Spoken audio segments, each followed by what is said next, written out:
The shad connected pornography. Yeah. Yeah, they got. And I am gonna do the picture with like I showed you the painting and then shad peeking around the tree. Yeah. Yeah, the painting. I thought of that. I think that would be a good. Going oing with his big eyes. Oh.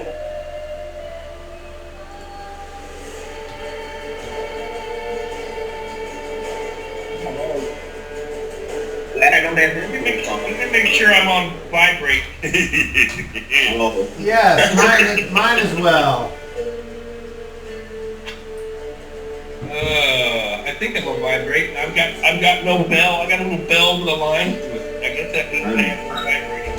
So, welcome to another episode of the World of Skell. We're about to get a thunderstorm here. Ghosts. This is episode 40. Hang on, I'll be right back. I'm listening.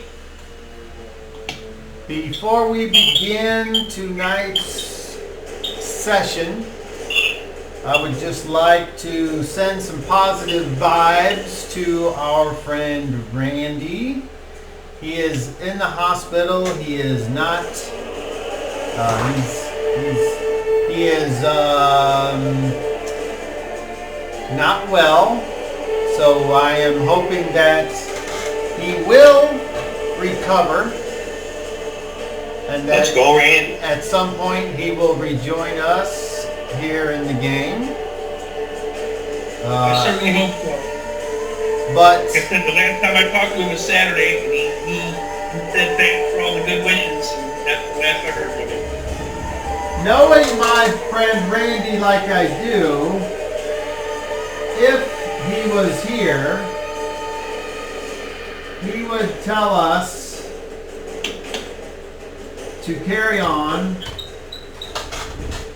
and I think I would say the same thing, and so therefore we shall.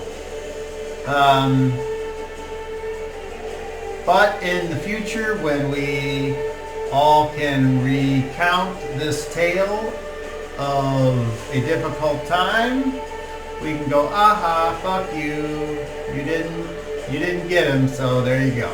That's the way I'm seeing it. So, now, as far as the game is concerned, let's do a recap. So, up till about episode 37, we had several adventures with a certain group of characters. But, as sometimes happens, some players had to leave for various reasons. And so now at a point where we had just finished a quote-unquote chapter of the story, we switched to a parallel storyline involving characters, new characters, coming into the story sideways. That's kind of the way I'm viewing it. And we're viewing their adventures, and they may or may not lead or join up with the other characters. That all depends on how where the story takes us. It's not predetermined that these characters end up in any place doing anything. All I have is a world that kind of moves on its own pace, and as other things interact with it, it might change a little bit of the world, and small changes can affect big changes, or they can affect no change. It all depends on dice roll and choices, and more often dice rolls probably. But then there's a camp that thinks that all the choices are what really make it, and the dice are immaterial. So who knows? It's probably a little of both.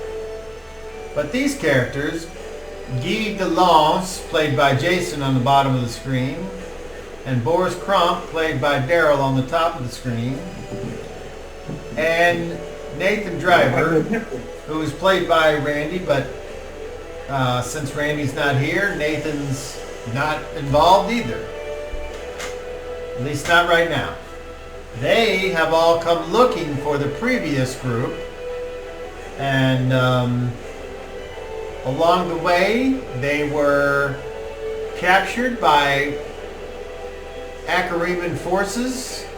There was a badass fight that involved a giant eagle and legions on the beach and all kinds of things. And so they were captured, and Guy and Boris were talked to and given what appeared to be an opportunity to make the best of a bad situation. And after they discussed it, they chose to either act like they were going to take advantage of it or were really going to. You just don't know. So they were sort of put to the test by the Senator Terminus, and they were healed up by a touched member of the army priest, if you will, or maybe there's several priests or what have you, and then they were asked to put on an impromptu boxing match on the deck of the ship. And they did, and they fought for a couple minutes. And in the end, Boris, the barbarian from the north, was victorious.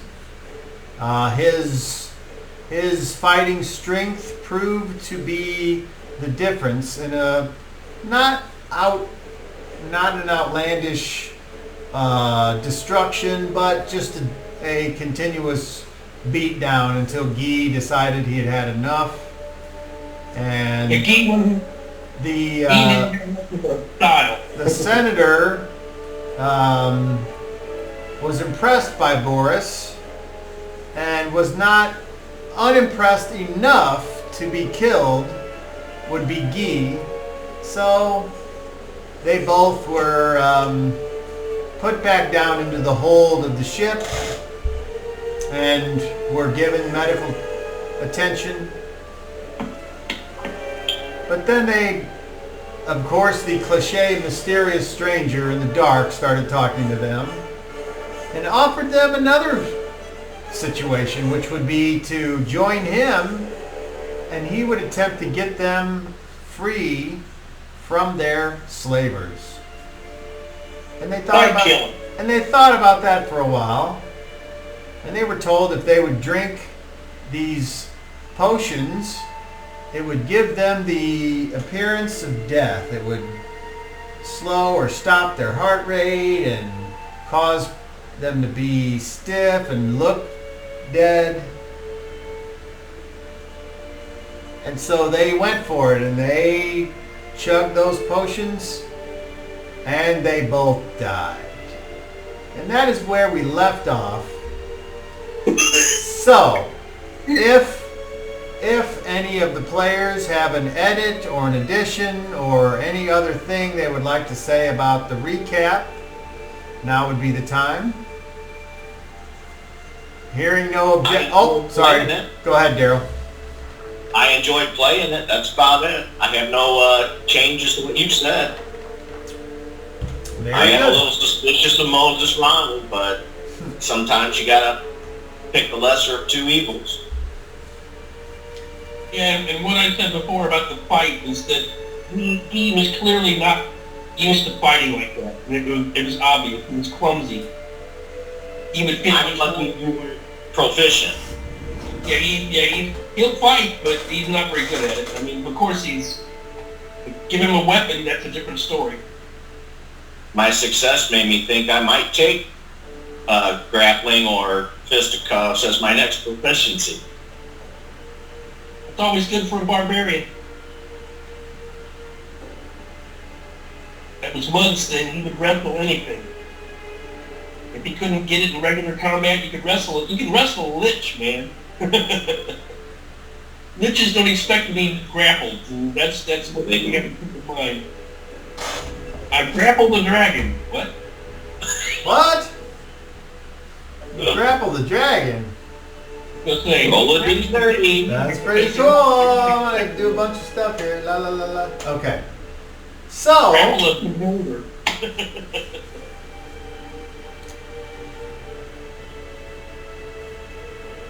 the feeling of death was terrible. It was painful. It was frightening. And then you just sort of drifted away as you went numb. And you thought, so this is what death is.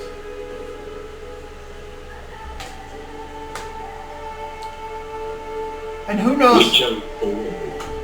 knows how much time goes by. But the both of you awaken and you feel like you're still on the ship because you're rocking gently on a hard wooden surface. But as you open your eyes and start to regain some kind of consciousness, you're so thirsty. Your mouth is so dry and your nostrils. And you got that feeling in the back of your throat of just dryness but you can't hardly move. You're so weak. And as you flicker your eyes open, you look and you're not on a ship at all, but you're actually in the back of a wagon. And you're kind of rocking along with it as it traverses, and you can see over the edge of the wagon's wall, or wagon, whatever it is, you see like the tops of trees and a blue sky. And then suddenly you have this violent urge to throw up. And you both start to retch. I try to roll over so I'm not choking on it.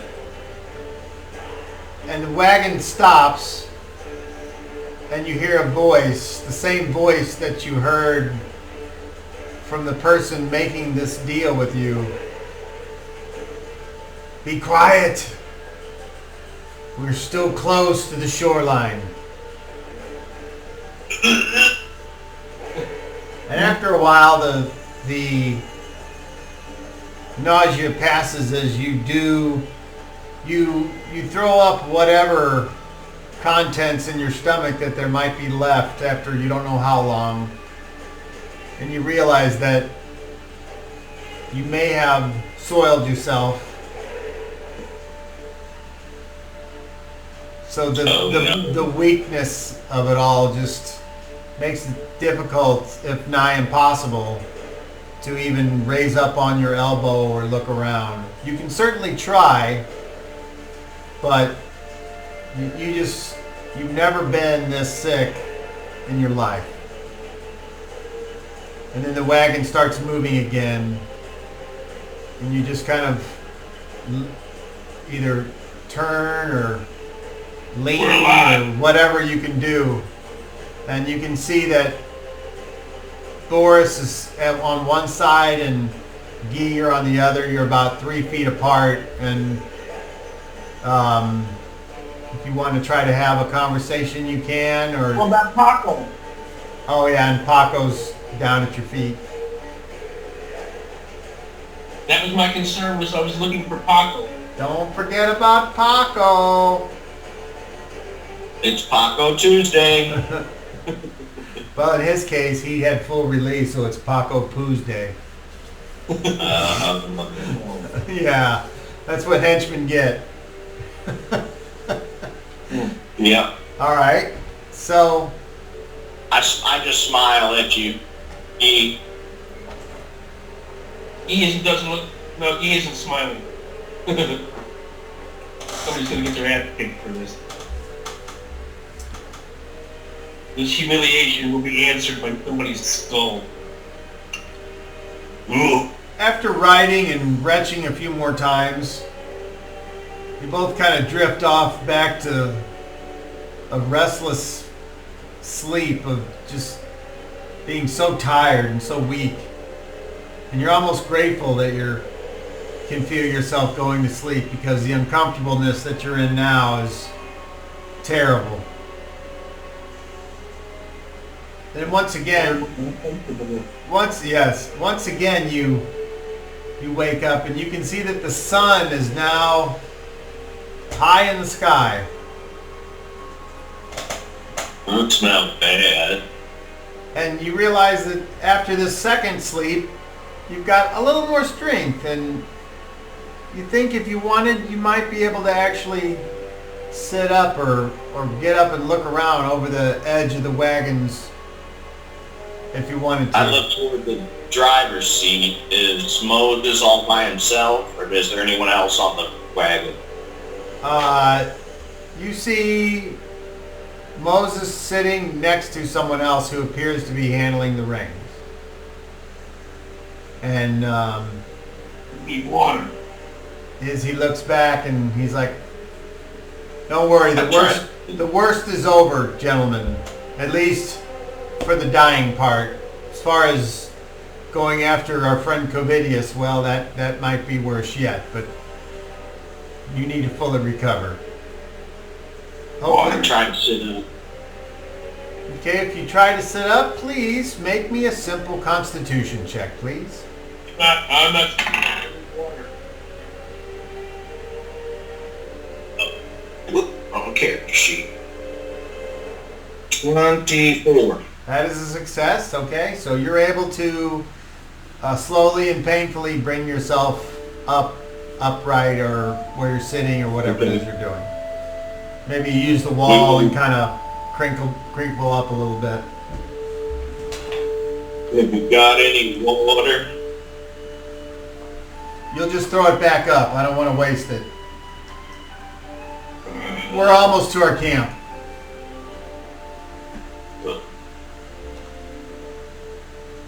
You're looking at what appears to be not like oaks and fir trees and maples. These trees appear to be very tall without a lot of branches, and there's a canopy as if all of the space underneath has been removed or can't grow, or because the tops of the trees take all of the available energy from the sun. It's kind of weird. And it's not like bark. It's like almost like scales on these trees. They don't appear to be like any tree that you've ever seen.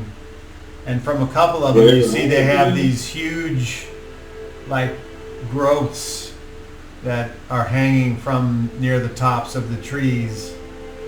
It's almost as if these, like, when you look at them, Boris, you're thinking like these trees have nuts, but they're giant nuts. They're like the size of your head. And occasionally you glimpse these little brown and black, almost like small men, but they got long arms, and they don't wear any clothes. They're furry, and they're flipping around in the trees, and it's just a weird sight. There's birds here though, but they're very colorful, and they seem to make a lot of noise, and it seems like a lot of life in the tops of these trees that you're not used to seeing. Where are we, Moses? You are on the, let me see, you are on the island of Rumsford. It's, it was named by the person who discovered it and who made their home here, but he's long gone, and now we're using it.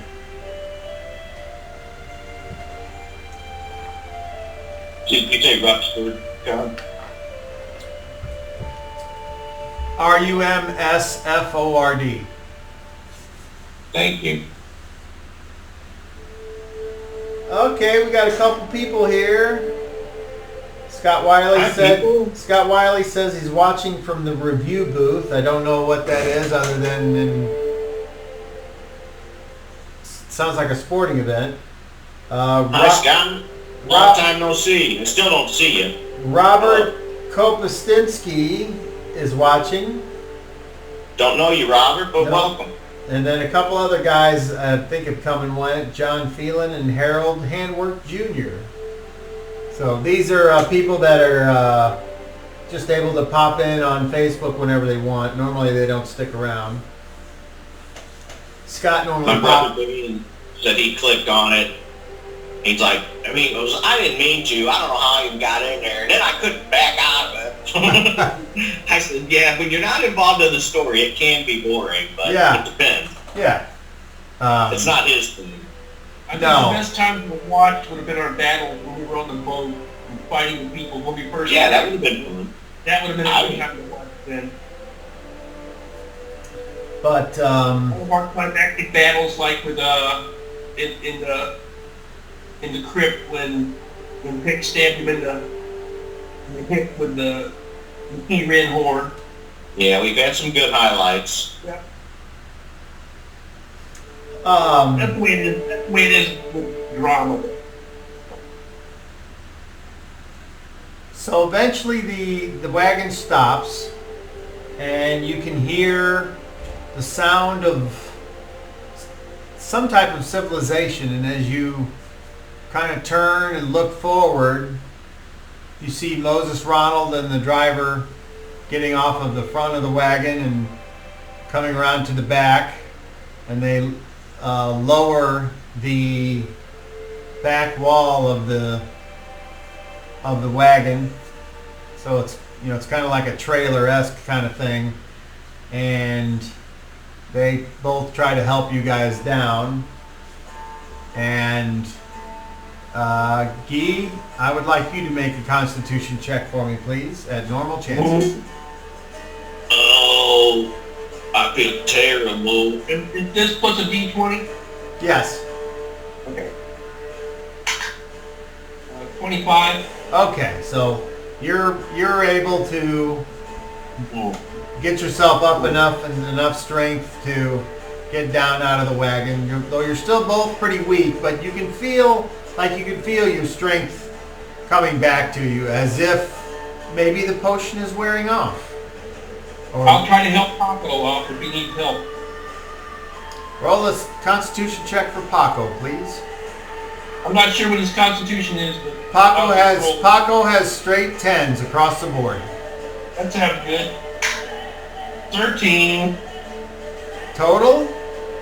Yeah, he rolled a 3. Okay, so Paco, he tries to get out and he falls down. Well, I'll try to help him if I can. He takes 1 point of damage. Paco. Dang it. And then you can try to help him up, but he's not doing as good. I'll help him. He's not the physical specimen like you two, apparently.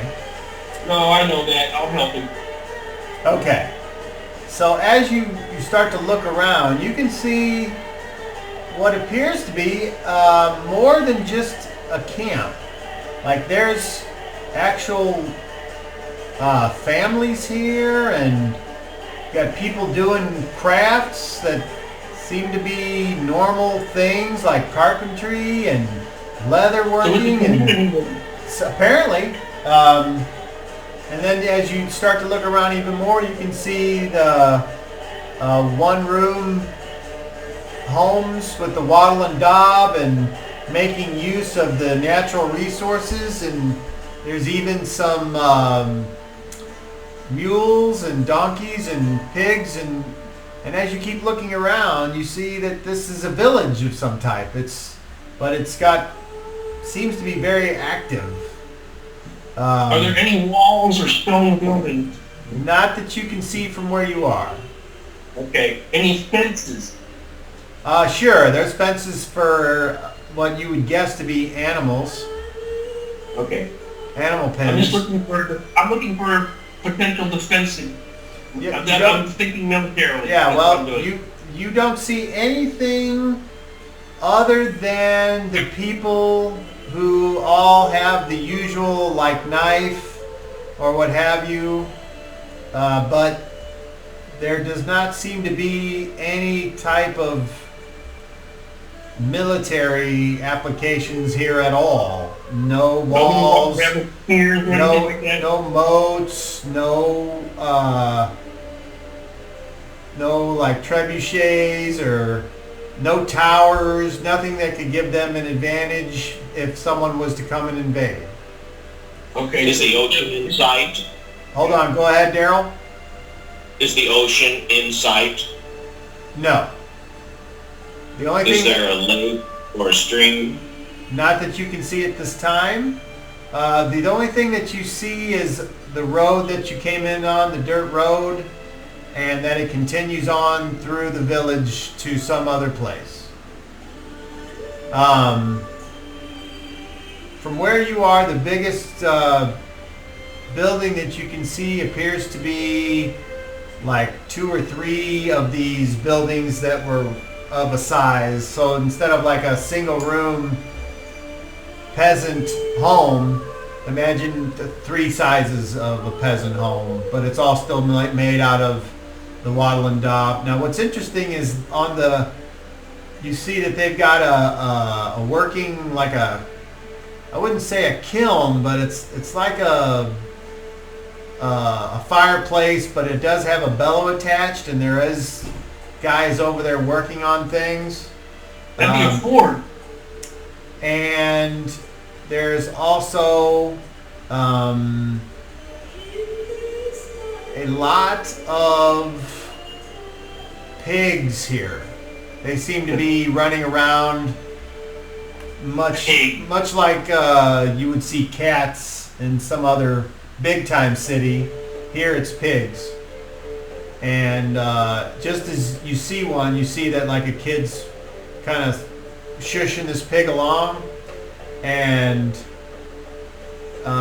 this woman comes up and proceeds to tie it up and butcher it right there on the spot, and the kid is there to capture and help clean it and get rid of the guts, and then the part that they're going to use they take away to some other place. So kind of unusual. He doesn't like pigs. Moses Ronald says, are you guys good to walk, or do you need a rest? I'd like to get cleaned up. Yes. Okay, well I'm sitting in my own shit. Follow me. Notice the DM did not say that you definitely defecate. Oh no, we're filthy. I know we're filthy. We're supposed to be disgusting. But if Boris would like to, I'm sorry, I shouldn't laugh. I didn't hear what you said about Moses. Moses just says, all right, follow me then. And yeah, he is totally mortified in his condition, and when he gets better, somebody's gonna pay. If there was water nearby, I would have been in it. But since there isn't, yeah.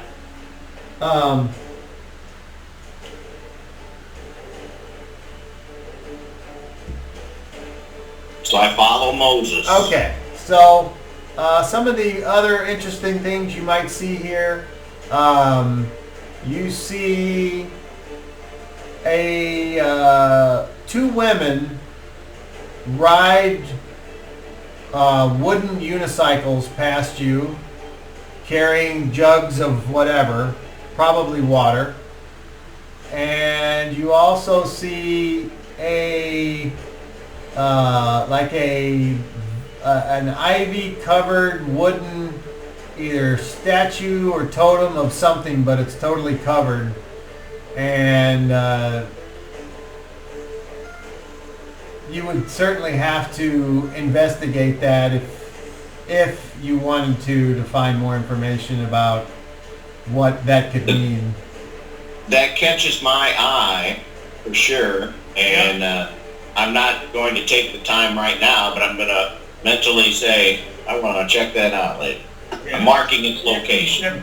Yeah. So you are led to a it's not like a round pool of water. It's like you can see that there's a series of platforms that carry or that these round wooden carved out pieces of wood, and at some point you see where the water comes down into this larger area that's been made into a pool or a pond, if you will, because it's shallow on one side with a lot of rock, as if the rock was brought in from somewhere else to make something that you could walk down into the water, and then there's a kind of like a 10-foot bank on the opposite side where people can walk on it if they want, but it seems to be holding the water there, and it's obviously not naturally occurring. The dam, if you will, is obviously been created by someone or something instead of just growing or being worn away that way. And you see other people here in the water that appear to be like, there's a lot of kids here playing, and they're laughing and running around, and one of them accidentally bumps into Paco and keeps looks up and says, "Excuse me." Jason seems to have his hand up about something. We're about to get a nasty thunderstorm here, so if suddenly the fire alarm goes off, it's because we got struck by lightning. It happens every once in a while. So that may happen, so I apologize in advance. Okay. For the heads up. Because I see it, when I see light flash through my window, it's like, yeah, that's serious lightning. We get those lightning storms every once in a while. Alright, cool. So you guys are proceed to take off whatever clothes you want to take off and get in the water. Oh yeah. You see, I swim around. you see a few people that kind of look, and they're kind of giving you the, what the fuck are these guys doing? Look, but they don't say anything. And you guys kind I ignore them. they kind of avoid you guys as you get in the water and get yourselves cleaned up. Moses Ronald says, "Hey, go down there by the spillway, and that way none of your filth remains in the water up here." Okay. Of course.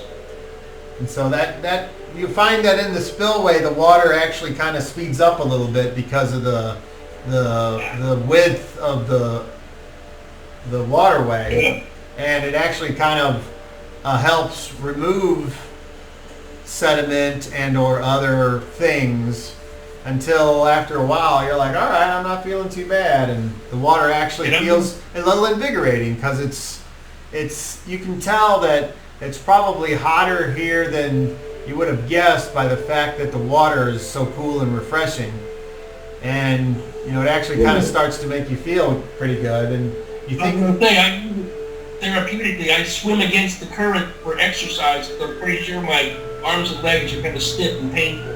yeah, you do that. You do that for about 10 seconds before you give up because you're still weak. And you also notice that none of the people here are drinking this water. So, for whatever reason, probably not a good idea. I get myself all scrubbed and clean and rinse out my loincloth and scrub it on the rocks and use a nice sandy bit to clean my jiggly bits. Can we get some clean clothes, please? Who are you saying that to, Guy? Is there anybody there with us? I mean, Moses Ronald's just kind of hanging out, but he's really not paying attention.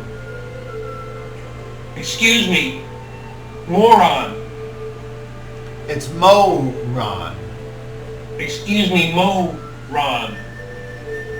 Can we get some clean clothes, please? Make a charisma check, please. Straight. Straight.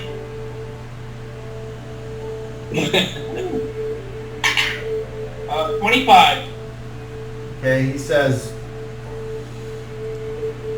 yeah, you come with me, we'll get you some fresh clothes. Thank you. I'm also going to wash out my hide, my cape, my little hood, cowl, I'm calling it. Okay, so you guys do your business there, and then you kind of get out, and I don't know if you put your clothes back on or if you just keep your wet short clothes on or whatever, but I put my loincloth back I'm on. not gonna be a dingbat and walk around naked. I'm not gonna do that. I'll at least cover myself until I get some good, decent clothing. you follow Moses Ronald over to a little, what appears to be a one-room peasant home, and he opens the door. He says, in here you'll find maybe something that'll fit you, but if not, you'll just have to make do. There's some ropes in there you can use for a belt, or you can, whatever you choose. I'll go in and look around. Paco, get some clothing. Okay, so I would like both of you to roll, let's see. Let's go with charisma checks to see if you get lucky and find something that works for you. And we'll start with Boris Crump. 32. 32, holy crap, you find some clothes that seem to fit. I'm not looking for clothes. Oh. I've got my loincloth and my hide. That's I'm not looking for clothes. I'm looking for belts, a carving knife or some kind of knife. No, there's no knife in there. There's just like anything you would need to wear as a peasant. Some homespun leggings and loose-fitting shirts, all of the brown wool type of thing. It's kind of what I'm wearing. So, Yeah, I'm not looking for clothes. I walk out. okay. Guy, I would like you to, did you roll a charisma check? What did you get? 23. 23, okay. So Paco finds clothes for you and him, and they're a little bit short to where you're like wearing high water. Capris. Yeah, and the shirt's like a little snug in the shoulders because you're a bigger fellow, but with a 23, they'll work. They won't fall off, and they don't seem to be rat infested or anything. They're just peasant clothes made from people that are spinning yarn and using looms. How much rope is there? I mean, there's like several lengths of like 3 foot and 4 foot, 2 foot. I mean, some kids might need rope belts as well, so. I'll make myself a rope belt, and I'll also take another piece of rope, the longest piece of rope I can find, and kind of like just tie it around me casually, less tight than my belt. Like around my shoulders and stuff, that kind of a thing. I'm trying to look dignified. A sash of some sort. Okay. Yeah. So you find a 6 foot length of rope that's you fashion into that what you're trying to do. It is what it is, you know. And then you both. What about footwear? There does not seem to be any footwear. So, when you're both outside of the little peasant house there, Moses looks you up and down, and he's like, "Yeah, that'll work. What about shoes? How you feeling?" better. Yes. I could use I still need something to drink, please. Okay, hold on. Guy, shoes are harder to come by. Those take a little bit of effort, but if you don't want to let yours dry out, that's because you don't just wear chain leggings over your bare feet. You got to have shoes. So I would like nice socks and boots if I could have them. Yes. well, I laugh. I'm not disrespectful, but I'm still haughty. Just don't think it's disrespectful. the only thing he says is your clothes will dry out real soon. Don't worry. Oh, I thought that they were ruined. We're not a bunch of savages. Well, we didn't ruin your clothes. We just killed you. Now, whatever you have left somewhere else, obviously, that might be gone forever. But we got cobblers here that can make a pair of shoes if you really want them. But it'll take a while, and you'll have to do something for them. I'd like to get some tools. But how about we see if you guys can keep down some food? And he says, follow me. Okay. So, Paco says, my lord, what about was there anything else that, I guess there wasn't anything else from the ship, was there? Very good. I will ask this, Cobb, maybe it's a dumb question. I still have my ring. The ring? I'll tell you what, let's make it easy on you. Make well, first of all, what does the ring look like? Is there anything about it which would cause someone to catch someone's eye and want to have it for themselves? It was made when my uncle slew the weirboar, and I thought since the weirboar on my shield was green, it's just kind of a green metal. But it's not like it doesn't have a big gem or anything in it. It's a family heirloom nonetheless. I'll tell you what. My family knows what it is. It's not showy, but it looks weird. It's like green metal. Okay. I'm gonna have you roll a d20 and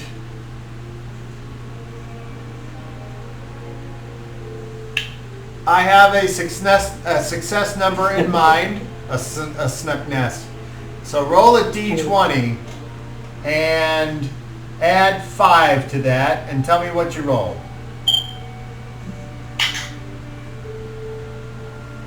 Well, that'll be 17. Okay. Yeah, you still have it. Ooh. Okay. Which I had before. So, by the way, I'll ask Ron if he knows anything about my horse. he says, no, I don't believe I ever met your horse. All right, thank you. You have any horses here? On this island, not really much. Yeah. Not really much need for one. We have donkeys for pulling things or for plowing. Just curious. When the need comes, we can smuggle a donkey or two onto the island, but that's about it. Anyway, here we are, and as you kind of turn a little bend in the middle of this village, you see what oddly looks like a very a nicely kept medieval tavern. It's got this long wooden porch covered, and it's got like open windows, and you hear people in there, and you can start to smell things, and you see it's got a chimney that's got one of them has smoke and a chimney on the other side that doesn't have any smoke coming out of it, and there's a smell of cooked food, and you see people walking in and out of it, and there's like one guy that walks out and he's wiping his mouth, and he was like, she really outdid herself today. And as you guys kind of walk that way, he goes, Moron? And then they kind of nod at you two. And he keeps on walking, so Moses Ronald's like, all right, come on in. And he pushes open the door, and it's, you're like immediately met with like a little bit more, like the fact that there is a lot of people here causes more heat to come out as you open the door. It's kind of like it's been nice outside, but you walked into some place with a lot of people, and without air conditioning, the body heat's gonna kind of keep the place even warmer, even with the windows open. Is it stuffy? I mean, there is a good tiny little breeze going, so it's stuffy, but it's like the least amount of stuffy you could have and still call it stuffy. It's warm stuffy. It's because of the warm. Yeah. It's okay to breathe. It's not like stuffy to breathe. No.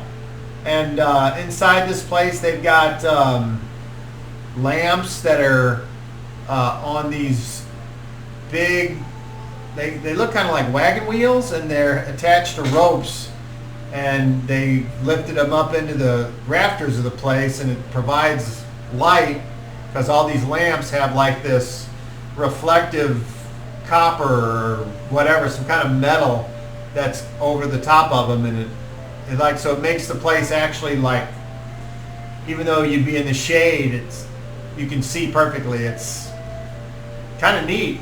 It kind of almost makes you feel at ease, and when you walk in, there's a few people there, and they kind of look at you, and then a couple of them go, Moses! And he just kind of waves and heads over to a table, and he says, you guys sit down, and I'll make sure that you're fed, and we'll try to get you going. And thank you. He walks up to the bar. Closest table and to me. Being a barbarian, I don't know how familiar you are with city folks, but not much. You see this long wooden table all the way across this building, and you see people sitting there kind of by themselves on these single chairs instead of benches or at the tables that you're at. And they seem to be talking amongst each other, and there's a lot of people here talking about things, and a lot of things that you're like, what's that word? What's that mean? And there doesn't seem to be very many women in here, though, or kids. And as you look across the room, you see a couple people taking big hunks of some kind of meat. It's like a dark meat on these weirdly shaped bones, and you can tell it's been cooked. And now that looks good. It smells pretty good. And then they're also eating like this green stuff, which you recognize as like a common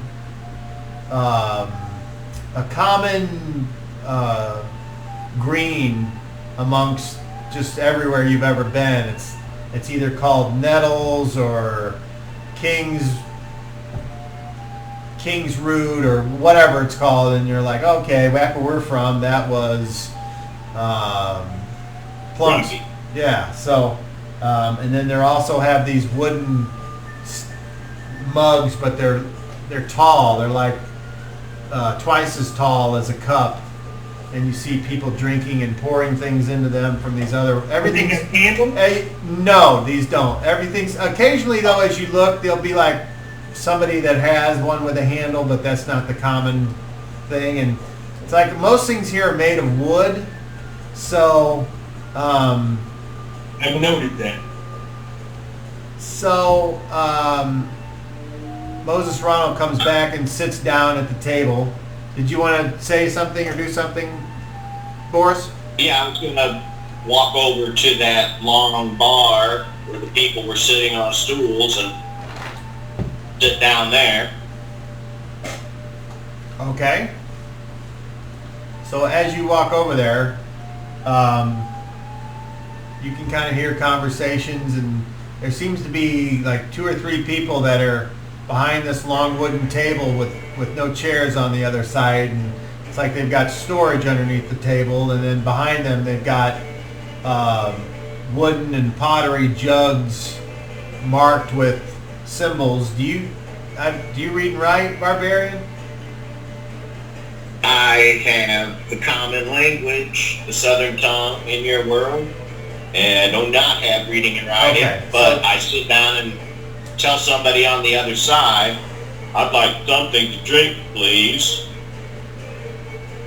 Okay. Make me a charisma check, please. That is a 27. Okay. He looks you up and down, and he says, okay, he says, what, I don't believe I've seen you around here before, stranger. I'm Boris. Who brought Who came from the ocean. Who brought you in? I'm with Moses. Ah, I see. Okay. So he looks over at Moses, who's talking to another guy. Moses just kind of looks back and kind of crinkles his nose and frowns a little bit, and then looks back at the other guy and just kind of nods yes. So the guy puts a wooden cup on the table, and then he turns around behind him and he looks at these jugs, and he picks one that's got these strange markings on it, and he opens the top and pours in this glass, and he kind of slides it over to you. Thank you. And I'm going to take it in both hands, give it a sniff. So when you sniff this, hold on, when you sniff this, it's not like anything it's nothing from your homeland could prepare you for the sharpness of whatever this is. It's definitely alcoholic, but it's almost like it hurts your nose a little bit when you take this big sniff. This is fire water. Yeah, it's definitely that you're like, okay, yeah, fire water. So, And I sip it. okay. Because I haven't had anything to drink in a while, so I take a sip and try to wet my tongue. Okay, so unlike the fire water where you're from, which is made from people chewing on plants and spitting it into a large communal tub or whatever and continuing the process until as it ferments, this doesn't taste the same. It actually tastes, dare I say, a little smoother, but still burns. I don't know if that's a possibility, but that's kind of what you get out of it. The other stuff from home is a little chunkier. This is definitely. But having had what you've had from your home, you can certainly down this, and you wouldn't. I sip on it for a little bit. I'm not getting crazy. Okay. Well, it's nice to get the fire in your belly that's a positive instead of a negative. So I only have one more thing for you to do, and that's to make one final Constitution check with advantage.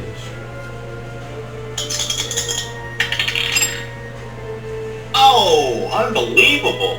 I rolled a 2 on both of my d20s. Oh, okay. I've got a 17 total. Wonderful. Okay, Get so advantage and roll double deuces. yes. So your total is what? 16. Oh. No. Constitution 17. Okay, so that's just have a sophisticated palate. so that's just a regular failure. So you kind of like thinking you're doing okay, but then there's one last bit of Jizzy Jam that decides to make itself known, and you like burp, you belch, and the belch actually burns your nose and the back of your throat. You're just like, yeah. And it's a loud barbarian belch.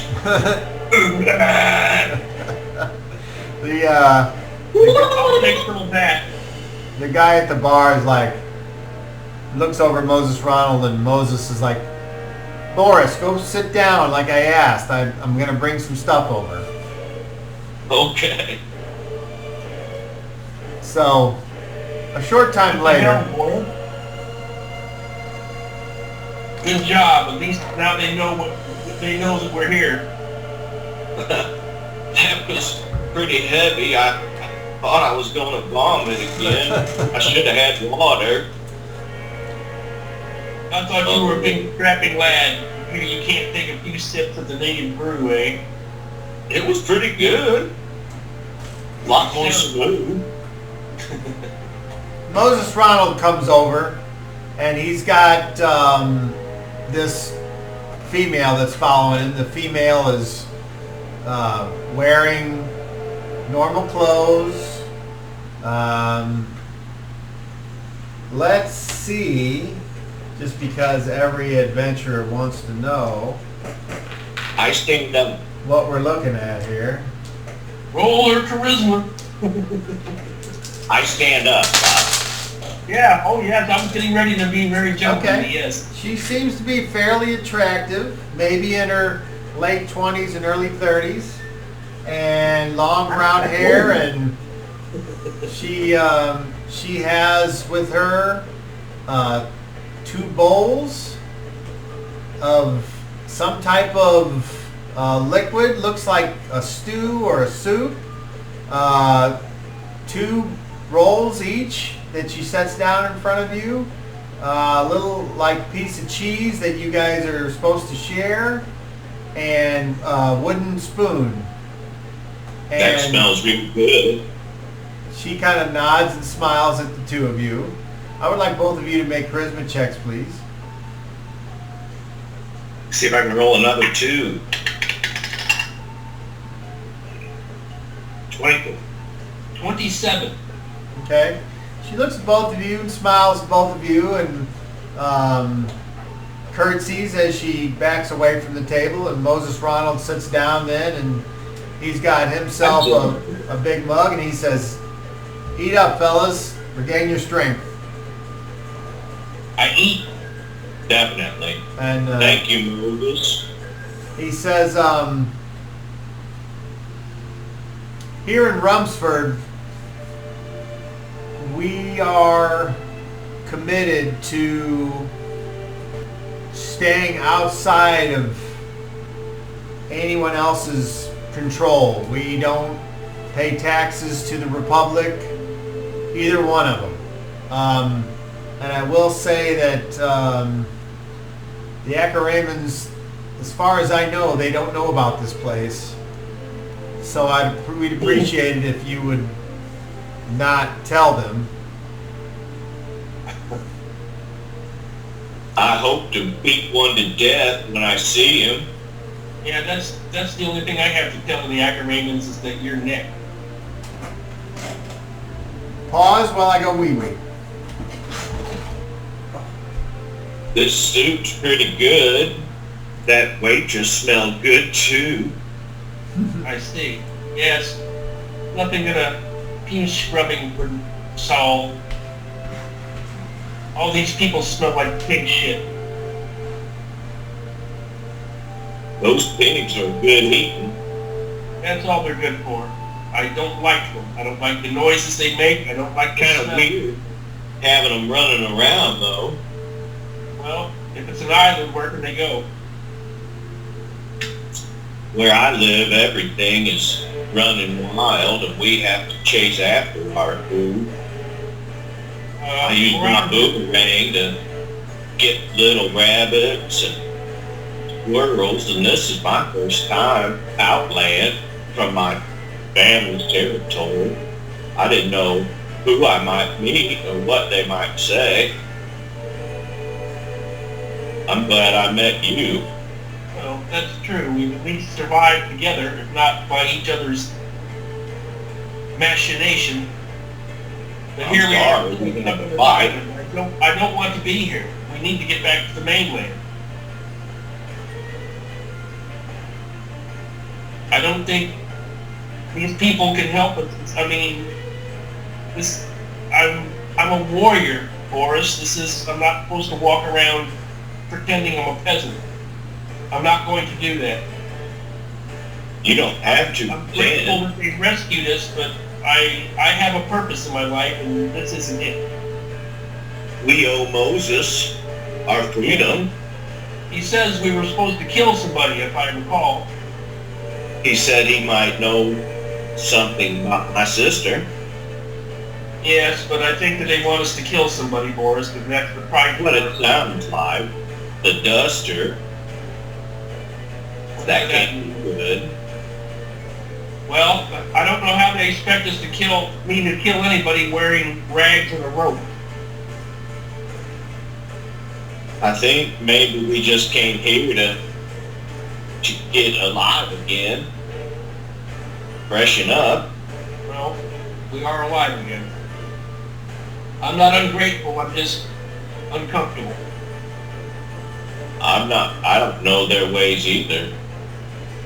No, but myself and 3 or 4 of my brethren could walk in here and lay waste to this place in a matter of minutes. These people are warriors. Why would they do that? I think that they are unsafe and they don't realize it. Why would These they Raymond do boats, that? they travel well in the water. I think if Raymond showed up here in a boat, they can be in trouble. So far, they don't know, he said. I hope they don't find it. Anybody who wants to find this place, couldn't they? Why would your brothers come in here and slaughter these people? Why would they do that? No, they'd come here and take them slaves is what they would do. You said your kind, your brothers could lay waste. Why would they do that? What I meant, Boris, was somebody like me and a couple like me, this place is defenseless. We could walk in here and lay waste to it with little effort. I'm saying this place is defenseless.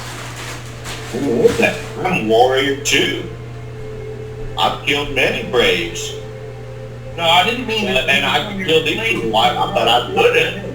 But these people are defenseless. Even now, I think you and I could pose a serious threat to these people. If we had to make a fight of it, I think they'd be in trouble. I've never even thought about fighting them, but no, but I'm sure they have guardians. I haven't seen it yet. I've been looking. I hope they have craftsmen. I need tools and I need weapons, just like you. I need weapons is what I want. I want a sword, damn it. I'm gonna make a bow. I can make it. I'd like a shield and a sword. Then I'll feel a lot more comfortable. Wasn't there a forge out there on the road? I could use a wooden shield. That would be good enough for now, but I need a sword. Or at least a flail. A simple flail would do. I hope we can find wood. I think that's all they have here is wood. Wood and pigs. Hooves can be fashioned into arrowheads. I don't use arrows, but I've always been curious about learning to use a crossbow. It's not against my creed, but it is kind of unfashionable. You're kind of like to be face to face, right? Yeah, but if I'm dealing with somebody on a castle wall that's shooting at me with the same thing, I don't see any problem with me having at least an even chance. I'm not a fool, Boris. I don't charge into battle expecting to die. I've seen berserkers and how they fight. I'm not a berserker. There's a line you draw between foolhardiness and bravery. That's true. I'm not a robot. I just simply march into battle and swing my sword until I die, unless, as we found on the beach there, I thought that I was surrounded. Yes, I'm not gonna go down without a fight, but I'm also not gonna throw myself away uselessly. I tried to get away, but that eagle caught me. I've never seen a man run so fast. I can run like the wind blows. I see. And I can go for a long time. If I have to fight, I can fight for a long time. Moses Ronald. When you jumped out of the crowd, I was stunned. Moses Ronald says, so you can run, huh? That's right. Well, interesting. How'd you like to earn a little standing in our village? I used to race quite a bit. When as I was a boy growing up, Mama made me race many people. You want to run a race for me? You want to race me? No, not me. I want to enter you into the monthly race around the island. Okay. The winner gets to cast the deciding vote on whatever issues the island might have. And I don't know anything about that. no, you would be entering on behalf of myself.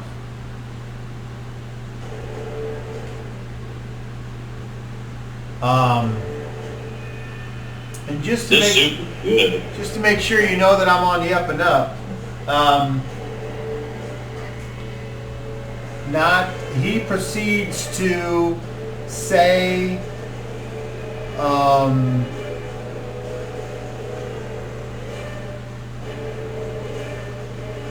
who he thinks. He says, I can get you in with a meeting with our village elder, who can perhaps use his wisdom and or he claims to have mystical powers that can help him figure out things. And perhaps this could be the first step on your journey in finding your sister. That would be wonderful.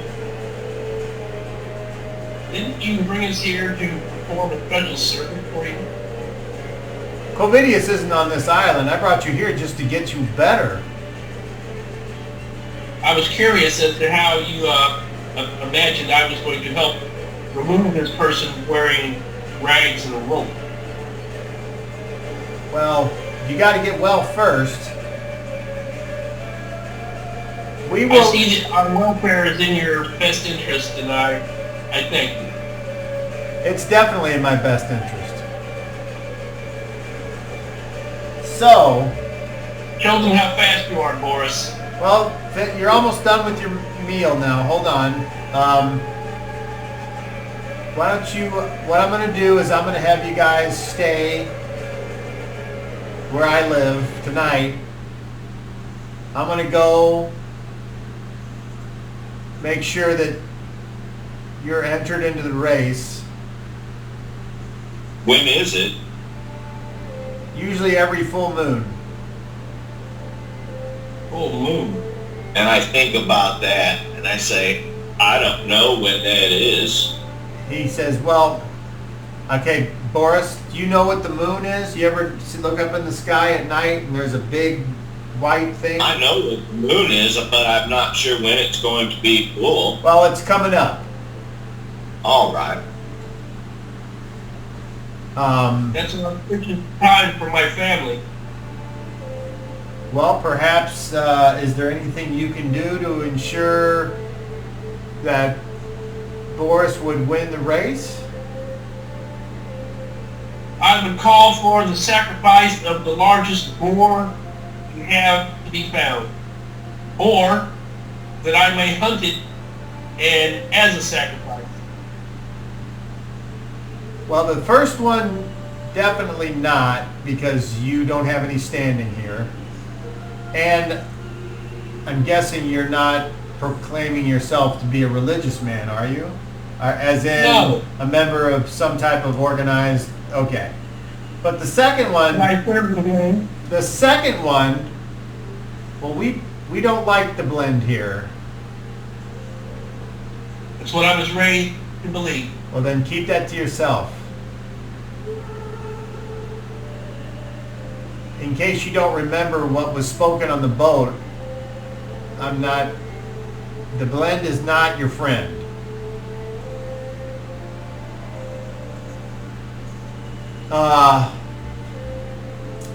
So. I don't know the blend. I've heard it at the monastery. He looks at you, Boris, and then when you're done talking, he turns his gaze back to Guy. He says, the second thing that you said, though, if you want to volunteer to go hunt down Super Tusk, that would be great. I accept. Well, hold on now. Before you accept here, Mr. High and Mighty, Super Tusk isn't called Super Tusk for no reason. He's brought down many a strapping and impetuous lad in his long life. I mean, this boar is not... have you ever seen a boar as big as a horse? I've seen boars that were quite large. I cannot say that I've seen one as large as a horse, but I have an imagination. I've taken down deer as large as a horse. That I'll agree with. I've seen very large deer. Yes, I've seen deer that a man could ride with ease. Well, this isn't a deer. This is a beast that can gore you through with one shake of its head. So, I don't know whether to just shut up and point you in the right direction where Super Tusk is supposed to be, or attempt to give you the lay of the land. But we'll get to that after the race, I think. After you guys are better, at least. Now the DM... the DM has not told you this, but since you've come back from the poison, you're only at half hit points, whatever that is. Okay, I figured we were low. Yeah, I had no illusion of that. Half is not bad. I feel pretty strapping at half. Yeah. I'm getting around anyway, and this food is sure helping. Yeah. Also, I was going to ask, I want to taste the liquor and see if I recognize what kind of liquor it is, since Boris had a weird reaction to it. Well, that's between you and Boris, I guess. Well, if he lets me sample some of his brew, I'll try it. Oh, if I still have some, I'm sure you can have a sip. I thought I had drank it all by now, but here, you try some. Yeah, I thought they gave me some. I thought they gave me my own little cup. So. They did, but you didn't get the fire water. Oh. I'd like to try some of what Boris tried, if I may. I'll slide a couple. I have some. I was sipping on it. Try some. He likes a good aperitif. Potable. All right, so you start to take a sniff of this, and it's just as I described. I'm not going to take a big chug, but I'll take a nice swish. I'll take like a shot glass worth and swish it in my mouth and then swallow it.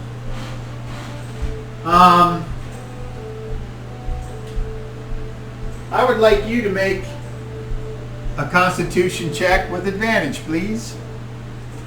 Last time, Daryl rolled double deuces. You say it again?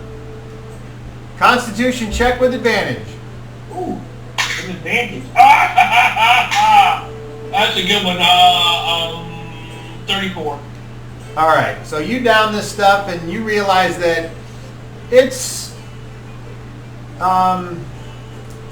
the kind of thing that would have been made on campaign by the brewmaster of whatever company you were with. So it's kind of like potato vodka. Yes. Yes, that's exactly what I was thinking. Potato mash, whatever. So yeah, but you seem to have the reflex within you to take it. Oh yes, we call this squeeze. Because whenever you squeeze, this is what you get. The Moses Ronald gets this weird smile on his face, and he says, "Old Peg Leg Betty loves doing the mash." Yes, the mash, the squeeze, yes. Now, one of you is supposed to ask me why they call her Peg Leg Betty. Why do they call her Peg Leg Betty? Because she lost her leg the last time she fell asleep in the mash. Was her leg burned off by the mash? Did she gnaw it off in her own drunken stupor? It's just a joke there, Mr. Gee. It's all right. I'm laughing though. All right, so he says, "Okay, fellas, come on, let's go," and he gets up. Excellent. As you guys, I need to stretch my legs. I feel much better now. As you, both of you regain 2 hit points as well. And then you follow Moses Ronald out the door, and people are like, "Bye," and you can hear some murmuring of, "Who are those guys?" And it's like, "Oh, Moses brought them in." It's like, "Well, let's hope it's not like the last time," as the door closes. Yeah! Take that, story fucking game players. So, you follow him, and it's the sun's on its way down now. There's a lot of shade, and there seems to be like a cool breeze coming from a certain direction, as if you were close to, maybe surrounded by water or something, and the way the air... Does it smell salty? Huh? Does it smell salty? No. It smells like fresh water? If it's coming from inland, the way I understand it, the air comes from the ocean in the morning, or do I have it backwards? Does the water? No, you got it right. The thermals bring it in as the air warms. It draws it in and up. Yeah. So where I live, it goes east to west, and by afternoon is when the storms come up, and I'm about 40 miles from the coast. Now, if some storm comes from the west to east, that's unusual. But usually it's east to west almost all the time. That's just where I live, in the state. Yeah, no, that's cool. I'm just trying to give you the idea that the air is coming from the land now back over the ocean. I mean, I live in Orlando. I can't smell the ocean 40 miles away. I see. So, okay, well, so the ocean's somewhere around here, and there's apparently land or something which the air would... What about seabirds? Do we see seabirds, or are we under this big canopy thing? I mean, every so often you'll see a bird, and if you're familiar with seabirds as your character, which I wouldn't guess you would be, but there's definitely... Well, I know what a seagull looks like. I'm pretty sure I know what a seagull looks like. I would say if a seagull goes inland for any distance, then sure, you would see them. Of course, I do have the fucking Google machine right here with me, so I could look up seagull movement. I've seen here you don't see seagulls as much as you'll see pelicans. Seagulls like to get in the parking lots though. They're nasty. Seagulls are nasty animals. Birds are pretty dirty creatures in general. Yeah, they're nasty. We were at a theme park once when my mom was alive, and she had an ice cream cone, and a seagull literally flew and hit her ice cream cone and bloodied her lip. Wow. And yeah, we were told that they were very, very aggressive, and it bloodied her lip. You're like, yeah, we are. And I went and chased it. I mean, ineffectually, but I was like, if I didn't have a rock, I'd have killed it. But I was in the middle of a theme park, and I'm pretty sure they would have called the police if I'd done something like that. This is a damn seagull. Like, we've seen pelicans a lot. especially if it's like rainy or a bad storm, they'll come inland and like, because there's water everywhere. There's lakes and ponds and shit everywhere. And they'll just, because especially in the wildlife area next to where I live or work, there's a big retention pond. And at nighttime, all the cranes and shit converge there. And they hoot and squeak, and it sounds like a bunch of pterodactyls. They're horrible. Yeah, they're damn near as tall as a man. They're damn near about 4 feet tall. And when they fly over, they make hoot and croop, and like I said, they sound like pterodactyls. So that I can imagine what it sounded like in prehistoric time when you hear them making those noises. Gulls. Well, I guess I have to kill them more. Gulls are typically coastal or inland species, rarely venturing far out to sea, except for the kittiwakes.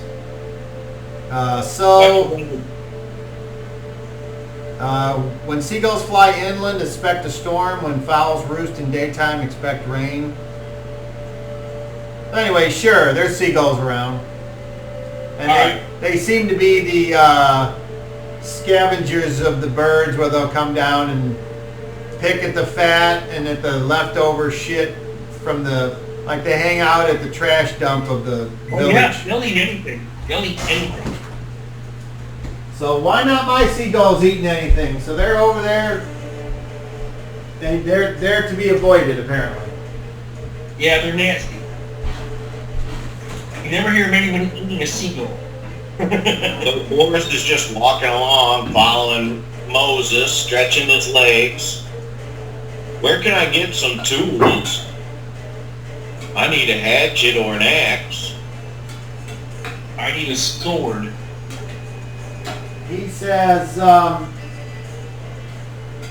well, those things can certainly, I think, be made here, but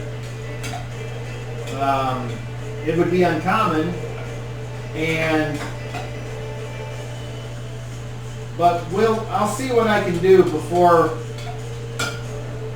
we send you off to do your job, okay? Yeah, I'm not going to hunt down this giant boar with my bare hands. No, we do have spears available. That'll have to do. I'd like to do it from horseback, but oh well. Well, I don't think... I've hunted boars on foot in winter. I would be surprised if horseback in this terrain would be worth it. That's what I've said. I've hunted boars in, like I said, in winter. We prefer to run them, but that's just our preference and how we do it. But I mean, yes, hunting a bear or a boar in winter is a different story. So you come upon a simple wattle and daub, thatched roof, single door, small home, and he opens the door and lets you guys in, and you can see that there's a little fire pit there in the center with a hole in the roof and a tiny little table with one single wooden chair and a sleeping pallet in the other corner, and a little fire, a little tripod holding a pot over or next to the fire. And he's like, all right, I'm going to go see if I can rustle up some blankets for you guys. It's pretty cozy. And I'm also going to go see about getting you, Ronald, in the race. I take him by the arm. Thank you for getting us off that boat. And I look forward to meeting your shaman. Yeah, we owe you our lives. Well, don't thank me yet, fellas. Don't thank me yet. And he walks out the door, and he kind of leaves the door open so you guys can do whatever you want, or you can talk, or you can... I'm going to sit outside, and I just walk out the door and lean against the hut. Maybe pace back and forth a little bit, kind of stretching. I haven't been feeling so good, so. Yeah, I'm going to make sure Paco's in charge of making the place livable, as far as I'm concerned, or at least making me a place to lay down and sleep, and then everything else is secondary to that. That's his job. We're free men as far as I can tell. We're on an island, but we're free men. Heck yeah. We don't have to answer to no act of Raymond assholes. No, they've earned my ire. I'm not sure why they hate. Go ahead, Daryl. Daryl, go I'm ahead. not sure why they hate the blend. I haven't figured that out yet. They seem pretty nice to me. It's the religion I was raised in, Boris, and in my experience, they are very tolerant of all people. It is not a religion of violence, and they have been very helpful to people like myself on campaign when we have been injured. I don't know the politics of what they do. I don't know the mysteries of their rights. I just know that that's what I have been raised with. And it is a religion. It's a religion of peace and acceptance. And somebody like you would be just as accepted as someone like myself or any of these people. I don't see why they see it as an enemy. But again, I say I'm not a holy warrior, but I ascribe to the blend's belief. We give thanks to the gods, but it's more than one, like the blend. But maybe these people just have one God they pray to, and they don't think that everybody's equal.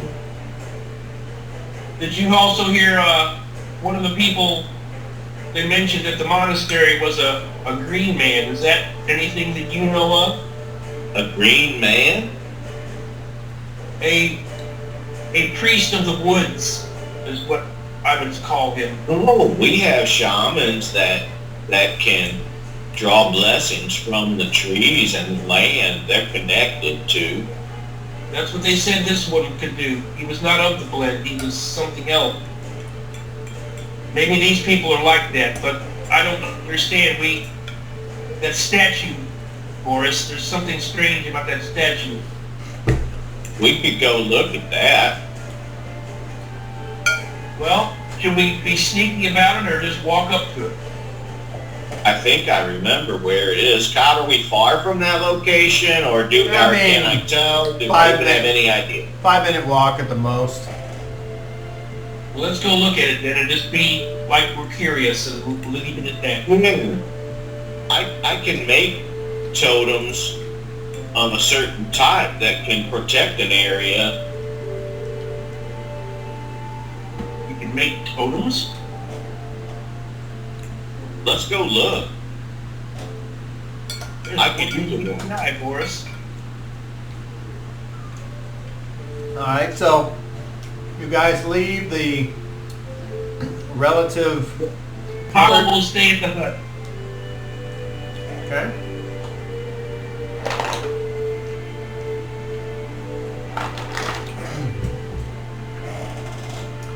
Unless for some reason he wants to come with me, and I'll tell him, stay here and clean this place up. That's up to you.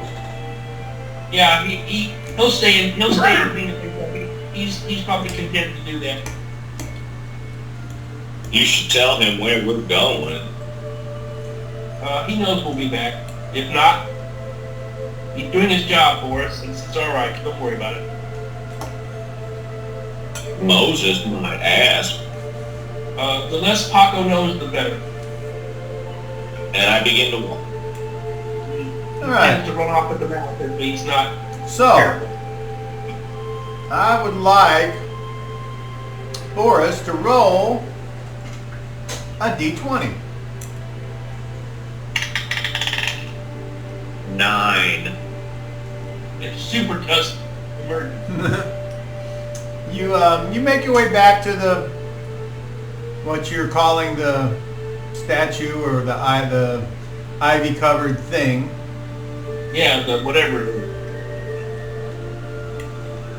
I'm not going to disturb the vines, but I'm going to try to look underneath and see what it's made of and how it's carved. I have a artistic proficiency that is particular to the kit that I chose.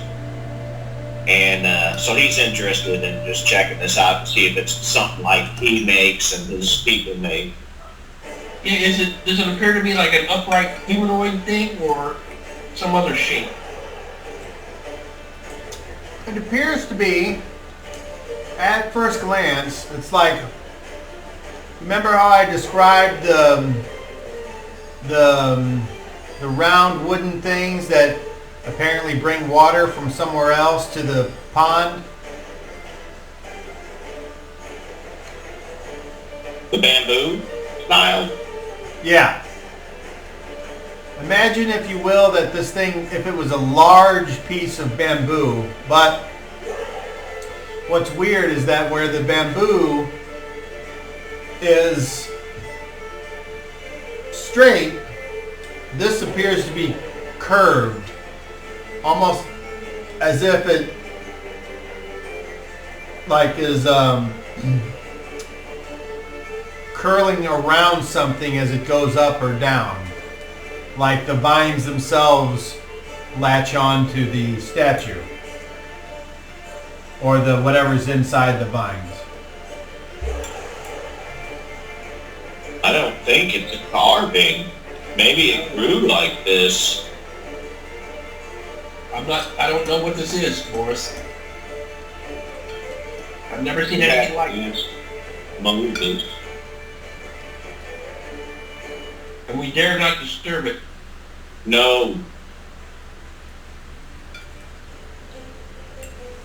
I've known fools who would have sliced into it with a sword.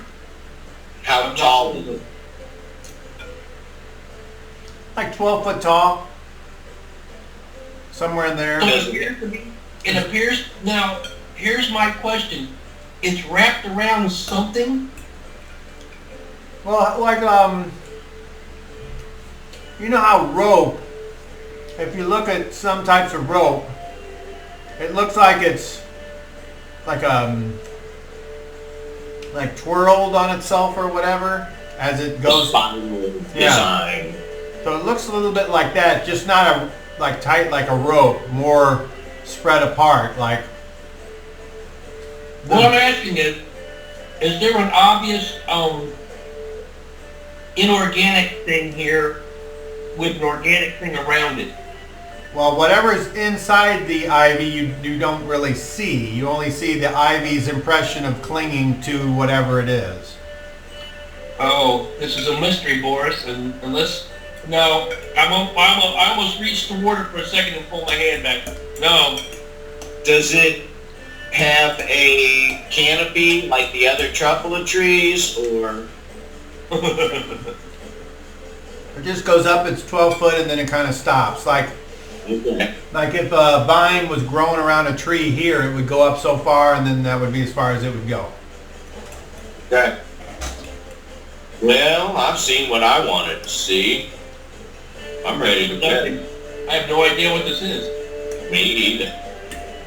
I thought it might have been a sculpture or art. Well, a totem of some sort. Does the ground look like a lot of people come here? I'd say that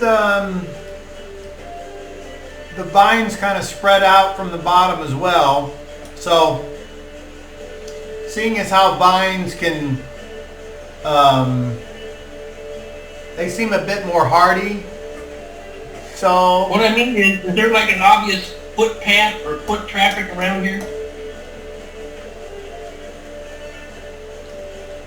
Roll a d20. A 4?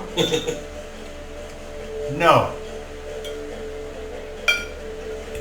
So I will convey to Boris that I don't think people pay much attention to this thing, or they keep away from it. Maybe it's something of the blend. I would like both of you to make perception checks, please. Is that a D30? It is. Anything added? Intelligence. Oh. 29. 23. Okay. So just about then, a little girl in a little brown stained dress comes up and puts her hands on the ivy and kind of grasps it firmly as she like whips around it as if she had one hand, and she kind of leans. So as she leans, she walks forward. So it's kind of like she's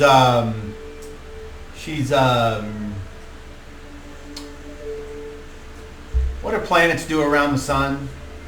Orbiting. Yeah, so it's like she's orbiting it because her hand's keeping her from falling down or falling away from this thing. And she's like going la la la la, and then she looks up at you guys and goes la la, and then lets go and keeps going wherever she was going.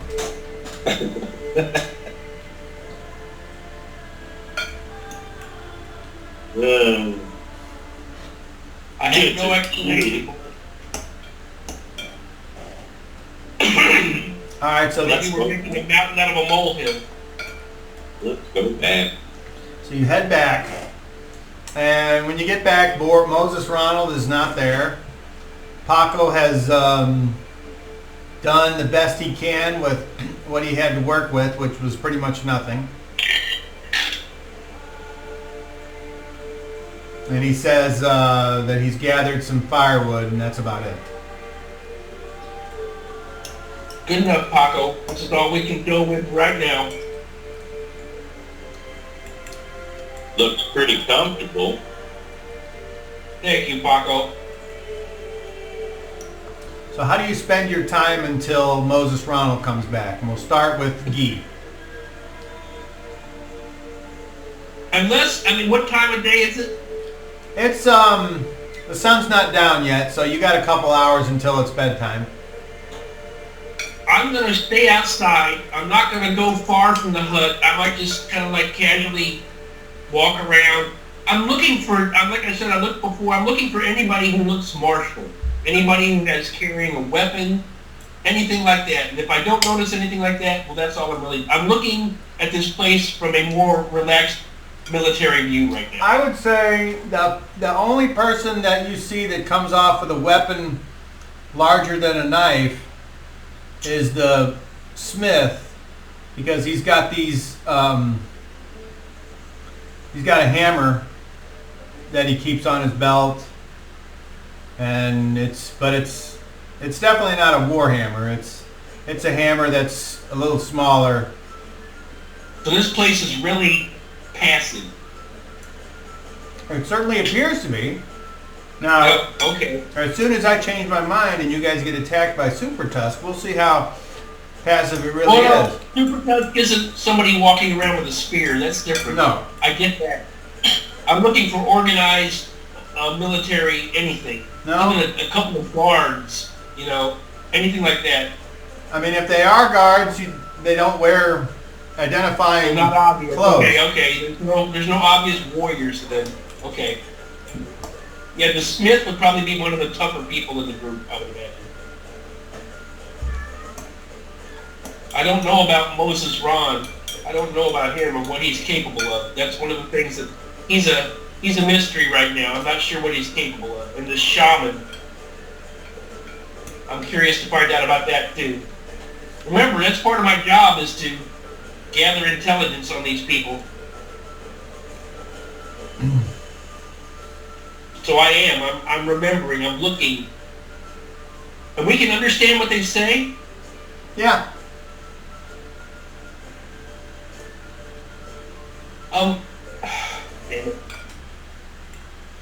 I was looking at my skills, and I have a really high reading variety. So I think Guy is one of those people when he gets to, if he has a chance, he sits around reading poems and stuff like that to keep himself, Knights did that kind of thing. I'm just like reading the medieval version of a paperback novel. I read stuff like that. I don't read anything of real substance. I read mostly garbage. But I can read it. Sounds good. So yeah, he is well read. He reads tripe.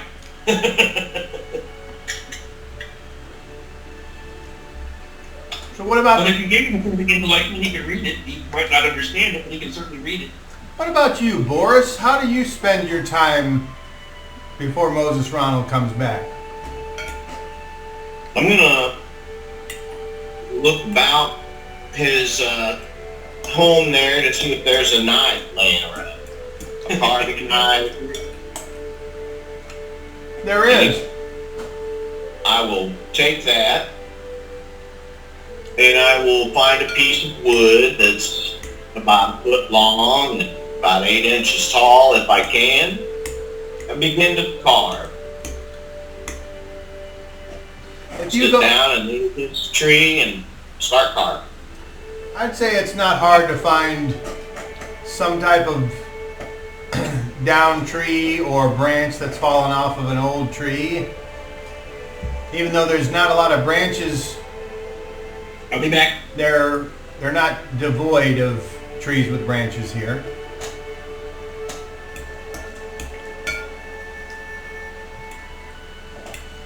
And you sit down and you start to carve. And are you trying to carve something specific, or are you just kind of wasting time? I am carving a hog. And I'm using my artistic proficiency to create an artwork. Alright. Now I think with that proficiency, you can tell me if I'm wrong, but since you are proficient with that, you don't have to roll to make it. You would have to roll if you wanted it to be something of like super quality or something like that. This calls for 3d4 to determine the hours needed to finish the artwork. And then there's 3 different ones, but for the small wooden bust of a deer or other herd animal, it gives a 3d8 gold piece value that it would bring.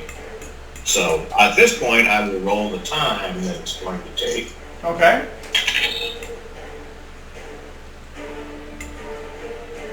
What creature did you carve? I didn't hear that part. Okay, so 8 hours. It's going to take me to finish it. What creature are you carving? I'm carving a boar. Ooh! Yeah, I thought you said a hawk. That's what I said hawk. I said hawk, but I mean a boar. Excellent. And that's how I'm going to spend my time waiting around. Alright. Well, after the sun sets and you see several of the villagers start to kind of hang out, some of the older ones with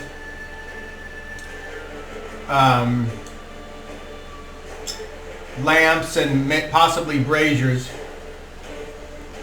and they appear to be sharing their home brewing success or failures. Moses Ronald finally comes back with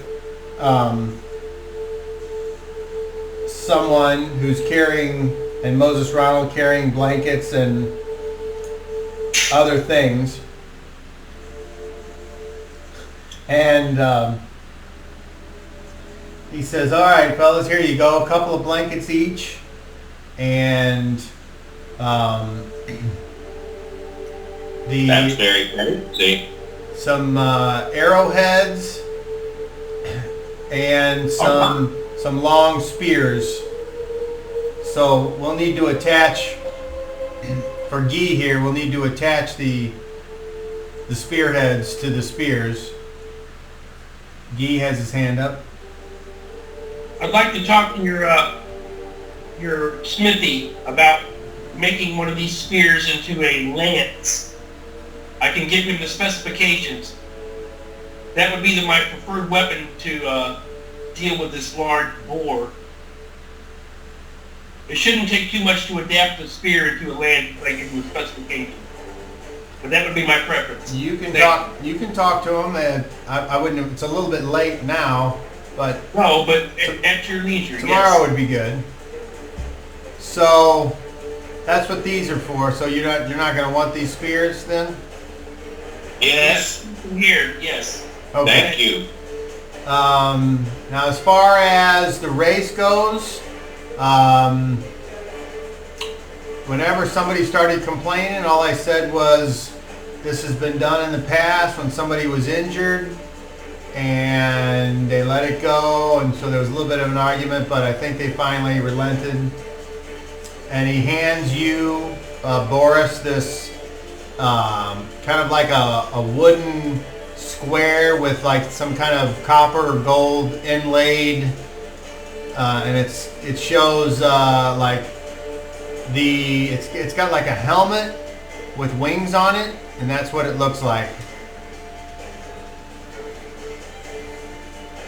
It's a flat piece of board with a helmet and wings on it? It's square. It's like 2 inches by 2 inches by 1/4 of an inch thick.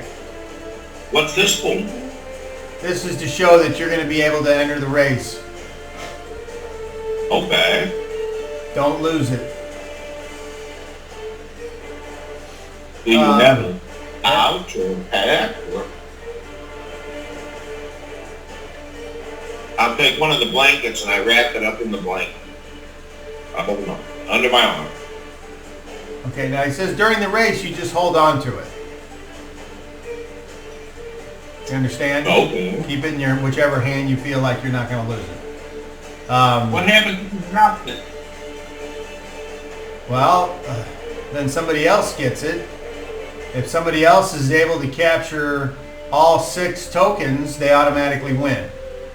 So, More than a race. yes, it is kind of more than a race, Boris. It's a race fight. How far does how long does it take usually to go around? Depends on if they can catch you or if they take your token and then you're unable to get it back. There's a very high probability that some of the other racers are going to try to take you out because you're the last entrant. Well, we can't have that. So I'm hoping you'll display the same type of fighting prowess you did on the ship, but here on the island. I was prepared for a race, not a battle. Well, if you're I guess fast, we'll do both. yeah, if you're fast enough, then it won't matter.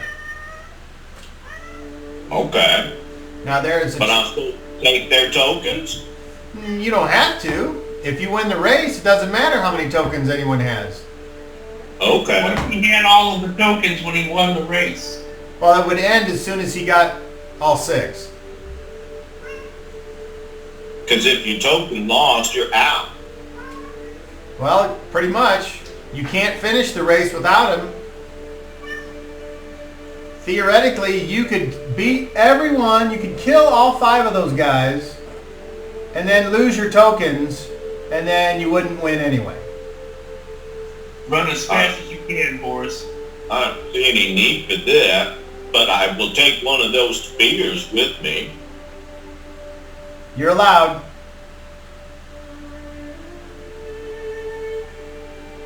And as far as meeting with the elder, you have to win to meet with the elder. Okay. I hope I win. I'll do my best. I've seen you, Boris. I don't think that anybody on this island can even come close to your speed. You also, if you want, you can have someone go with you.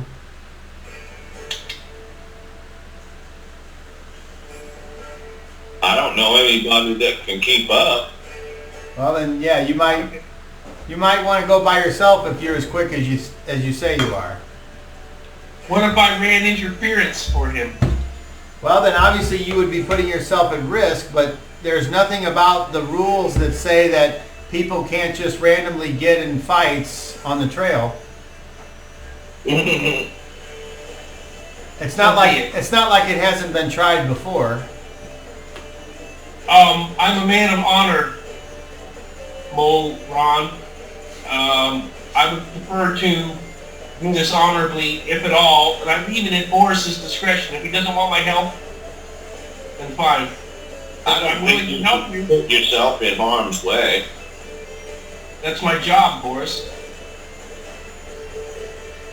And if you have will to kill include them our all. standing here, if I could rule this place, I'd be quite happy. But I think we should at least take what we can get. Moses was like, what? We should rule this place. What the fuck does that mean? What I'm saying is, I should always seek advantage. Anything that can raise me from my current status to something better, I'm willing to try, but not dishonorably. Well, I would hope. your You misinterpret me, sir, and that's understandable. your I have my definition own mindset. your definition of honor might be different than the people that live here or that want to win the race. So just be careful.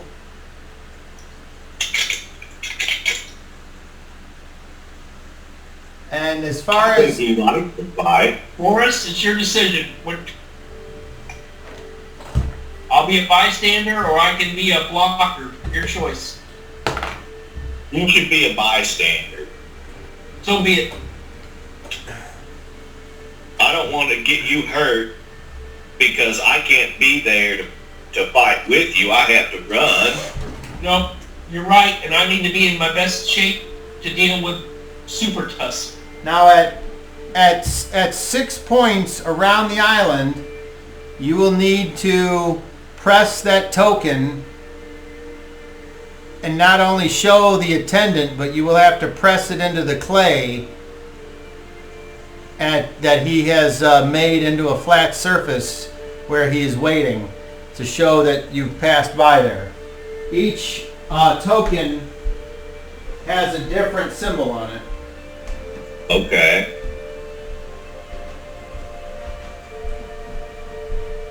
And will I have a map, or is it marked where I'm running? We're going to use tomorrow to show you the path. We're going to do a practice run around it, all three of us. Another reason why I brought the spear is because we're going to be armed in case any of our competitors try anything funny on the path. Are you all confident in the use of the spear? Yes. I can use any weapon, but yes, sure. Okay, very good. And one last thing. We're going to be running on Super Tusk's path. So there is a chance that we will encounter him tomorrow and during the race. Maybe I should help you, Boris. Maybe you should. As it turns out, Super Tusk is very good at leaving a game trail wide enough for people to race. What you say, if he's big as a horse, I imagine so.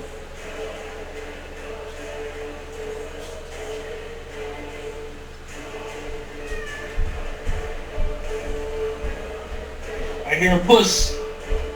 Yeah, she's just got to be around.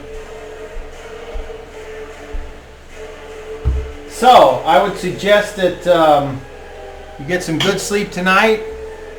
Obviously,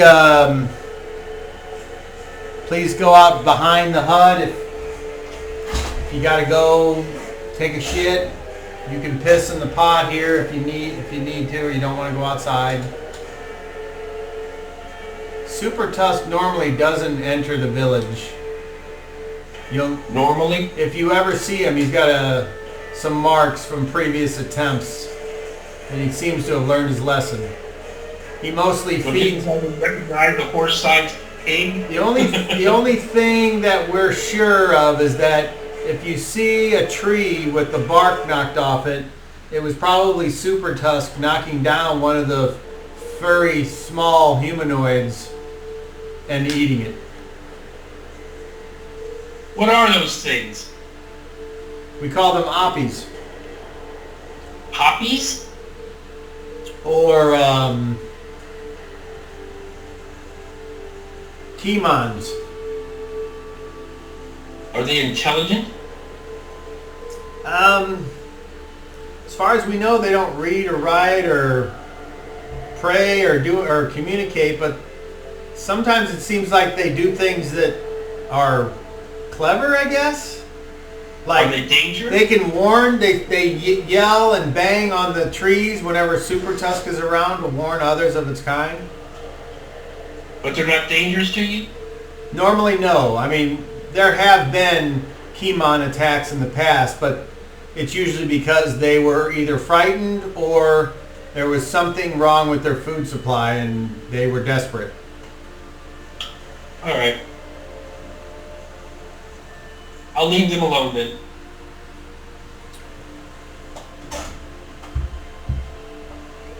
Okay, so make yourselves comfortable, and I'm going to turn in, and hopefully everyone will still be alive in the morning. And he goes and makes himself his little pallet over there and lays down and goes to bed. Before I go to bed, I'm going to go outside. Go right ahead. Okay? I'm going to go outside, and I'm not going to make a spectacle of myself, but I'm going to go behind the hut and I'm going to pray. Just my daily prayer. Okay. Don't go too far. No, I'm just going behind the hut, Boris. All right. So I go out and I kneel, one leg down, the knee up, one knee down, and classic night pose. And do my prayer, my daily prayer. I don't care what these people say. I'm of the blend, and that's it. I'm not gonna put out, like I said, I'm not gonna rub it in their face. Okay. Do you pray for anything specific, or is it just your "O Father who art in heaven" kind of prayer? It's kind of like that, and I always pray for victory. Okay. So, I was going to say, if you want to do a specialist jam, I could flip you a token. If you want to paint me a word salad. I will have one by next game. Or Okay. by the next time he plays. That's fair. Okay. I will have Please Lord's Prayer. Yes, okay. And what about you, Boris? I will continue carving this boar out of a 12 by 10 piece of local wood, and I would work there in the firelight until I get too tired to mess with it, and then I'll lay down and go to sleep. All right. Very good. I mean, Guy's prayer is pretty generic. Sure. So, Yeah, that's fine. The night passes. Only the unusual nature of where you are, or should I say unfamiliar territory, causes sounds that might cause you to kind of perk up a little bit for a second, but then it goes away, and just the night sounds of animals in the distance, or an owl, or maybe the scurrying of a rat, or the bumping up against the side of a home by a pig, or... I was going to say, at some point in the night, Guy hears a squeal and sits up and looks around. He's got pigs on the brain now. He hates pigs. I don't think that pigs are nocturnal, but let's find out. Oh, he'll squeal at night. I mean... They are. Are They're they? very I active. mean, They're not. Okay, Bob, I'll give you an example. One time my car broke down when I was coming back from Tampa. This was like 3 o'clock in the morning. And off in this field next to where my car broke down, I heard probably 20 pigs. And this was wild pigs. And they were squeaking and squealing. Yeah, wild pigs are around at night. They're very active at night.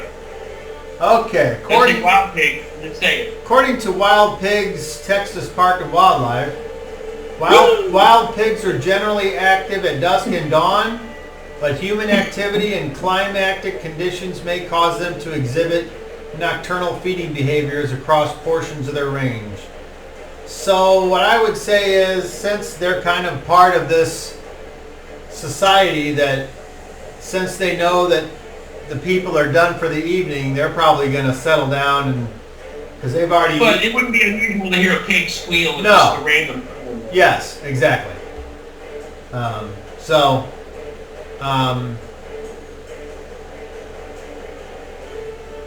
Maybe I dreamed it. You ever see that movie Razorback? No. No. Oh my God! If you could ever find that one on a streamer, it's an Australian movie about a giant boar. It's really good. It's weird and strange. It's not your typical monster movie, but it's an 80s movie. Now It's here, really good though. here it says wild boar are nocturnal animals that only come out at night to forage for food.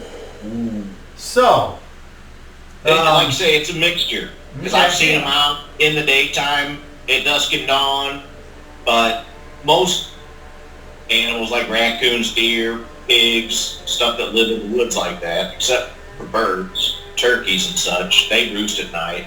And then the other stuff comes out, crawls around, the possums and the raccoons and the piggies. I mean, there's a lot of wild piggies here in Florida. apparently they're... And some of them are half domestic. I mean, some of them are like domestic pigs that went wild. Yeah. And I mean, that happens a lot.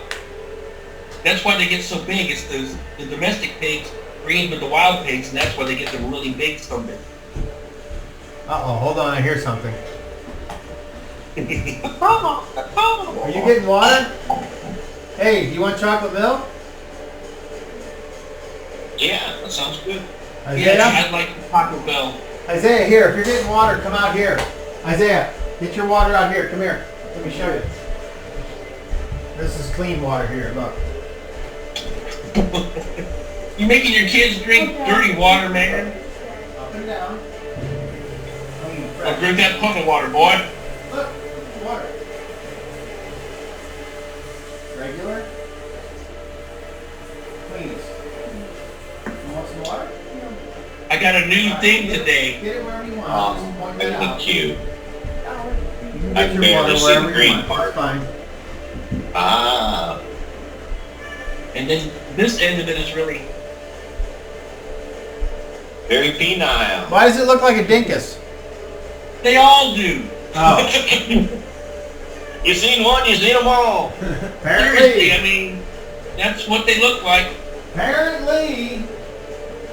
The other ones they had were like, looked like butt plugs. I was like, I don't think I want to. That's not right either. I like something with a cap. No, it's very nicely made, and it was $20, which I thought was incredible. I got one for a gift. A wobble. And I usually I broke the other one I had last night, and I was like, I have to get a new one, and this was a bargain. I need Guy to roll a d20. Got me 15. No. It's a very peaceful village. You guys wake up and you have the day to do with whatever you want to do. I'm Boris? gonna go talk to the. I'm gonna take one of these spears and go talk to the smith. Alright, what about you, Boris? I'm going to continue carving until I'm finished.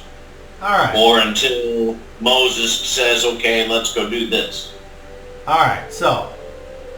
Morning rolls Yeah, around. you know where I'll be. The village starts to activate.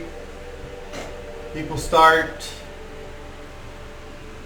doing whatever it is they do to pigs. Gathering eggs From the pigs? from the chickens. They've got these Rhode Island Reds that don't like to be picked up. Yeah, that's a thing. And then the sound of children playing and people hammering on things and some kind of chopping sound, and you notice that somebody's got an axe for chopping wood, and the carpenter are using some tools. Talk to the carpenter. I think as long as the spearhead has a spearhead on it, I think I need to talk to the carpenter. Maybe is who I need to talk to. So, Boris, you continue on with your thing, and Guy, you go to the smith? I'll go to the smith first, yeah, and get his advice. So, he says, so this thing has to be light enough for you to carry, right? But you want it to be 12 foot long? I basically give him the dimensions. I said, yes, I can use this on foot. And I'm trained to use this on foot if necessary, especially against large numbers of infantry when your horse is dead. But yet also for the purpose of hunting this boar, this is what I want. If you can make this for me, I'd sincerely appreciate it. It shouldn't be a difficult adaptation. He says, we're going to have to find some type of tree or whatever that is all one piece, right? These trees look pretty tall to me. Certainly there's some small ones somewhere. What are you wanting this by? Could you make something? Now, you said there was bamboo around this place? No, I didn't. Okay. I was going to say, you can make a pretty nice lance out of bamboo. Bamboo olive. I know, but they made lances for them. All you need is a spear point. You're delivering that jab, and if it breaks, yeah, because you want something you can also maneuver quickly and lightly. Yes, you don't want something heavy. No. But anyway, I tell them as soon as possible. But at least by the time of the race. If possible. Moses said we would need some, your help to get the equipment that we need. I am a professional.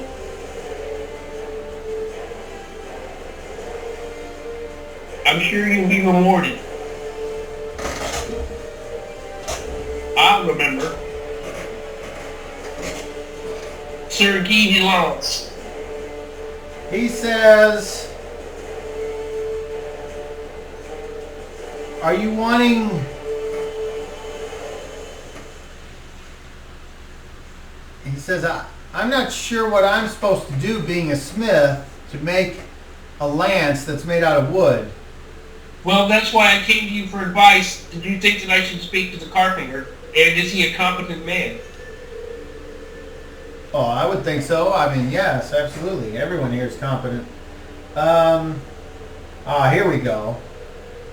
Okay. Yeah, I figured it was the carpenter who I'd have to talk to. That was after I thought about it, I was like, yeah, the spear point is the only thing that the smith would have anything to do with. After that, it's the wood. Okay, so you move over and you find the carpenter and you find out that if all he did was work on it, it would take him 4 days. How soon is the race? Roll 2d6 and let's see how many days away the race is. Woo! You want me to do that? Sure, why not? 4 days! I'll take it. Well, Deal. I mean, as I said, if I did nothing else, but there are other people that have already asked me to do things for them. I'm working for Moron. Yeah, so? I see. He's not the leader. No, I didn't suggest that. So, if I could get your undivided attention for this, what would you require?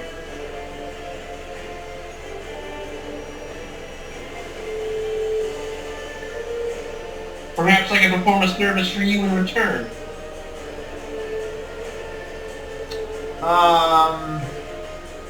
Make me a charisma check. Let's see.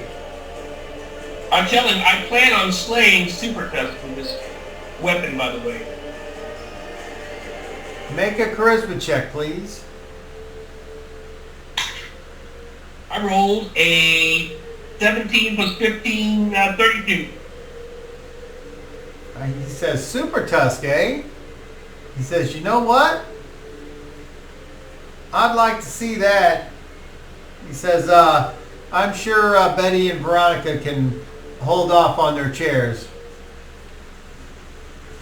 He says, and send them my best wishes. Come back here the night before the race, and I'll have it done. You have my thanks. And he looks like he's going about his work. Then I'll return to the hut. Okay, so Boris, I would like you to roll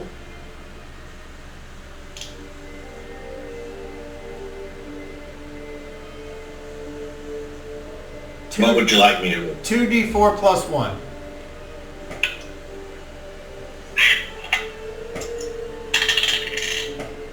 Four. Total? Yes. Fuck, okay. So, when you wake up, you look over and you see that your carving, which was halfway done from the previous night, apparently has fallen on the floor and been chewed upon by some type of vermin or parasite. Oh no. And all I was going to do was have you roll 2d4 plus 1, and it's like, okay, then you got 1 hour left or whatever. But you only got a 4. So you got 4 more hours to work on your thing before it's finished. Oh, I'll have to fix that. And I begin. So after about 3 hours, Moses Ronald comes back and says, all right, fellas, let's go on our test run here. Grab a spear, follow me. And he grabs a spear and heads on out the door. I will tell Moses, Ron, that the carpenter of the village should be compensated for what he's doing. He's making me a special weapon to hunt the boar. And I didn't tell him there'd be any kind of special compensation, but I think he deserves some kind of recognition for that. He looks at you and he goes, how about that? And he turns and starts to keep walking. I walk along. I put the carving on the bed where I was laying and grab a spear and begin the walk. All right, so you go out the back of the village and you can see that there's kind of a mossy sort of soft ground there before you see a trail that comes from your right and kind of sweeps down and continues on forward on your left.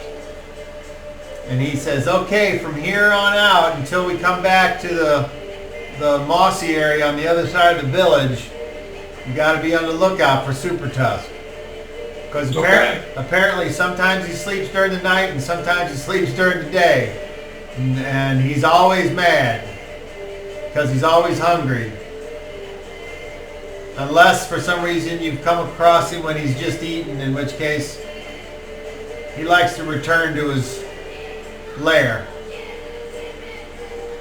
And you walk a few hundred feet before you come to a chair that's strapped to a tree, and then a kind of a square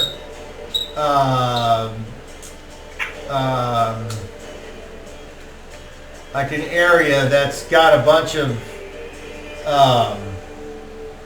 2 pots next to it that are both like gallon-sized jugs, and then another one. And he's like, so what'll happen is he'll mix this one with that one, and then he'll pour the water in there, and then that'll stay moist for the whole race, for the whole day. And then he can just keep putting water on it if it's needed, if there's no winter or whatever. And this is actually the final spot, so when you leave here, you got to come back to this place. Okay. So. And I didn't quite catch the wet spot thing. So imagine if it's like you put 2x4s down because you're going to pour concrete into it to make a patio. Okay. So imagine a smaller version of that, and that's where you're to make the impressions of the tokens as you come by. Token. Yeah. Okay. And I have the token with me, so I'm like, okay. I see it. Like that. So he says, all right, so let's just keep walking then. So you start heading up the trail. And for reference sake, if you're looking through the village to the back of the village, you're going left counterclockwise around the island. And what, Jason? What's the terrain to the left and right? To the left, it looks like it, sometimes it drops off down, sheer down to the sandy beach. Other times it kind of moves in a little bit and you're just on like a bike trail or something with uneven, packed dirt. And it's about 5 foot wide. Where would I expect the boar to come from? Left or right? You would expect it to come from inland, not from the beach. Okay. You never know. Well, yeah, that's true. You never know. I mean, it ain't Super Tusk for nothing. Tickets. I mean, there's every place is an ambush place for Super Tusk. Let's put it that way. Like I'm saying, he can be quite sneaky. So, we have that impression. Between the starting point and the first marker, I would like both of you to roll D12s.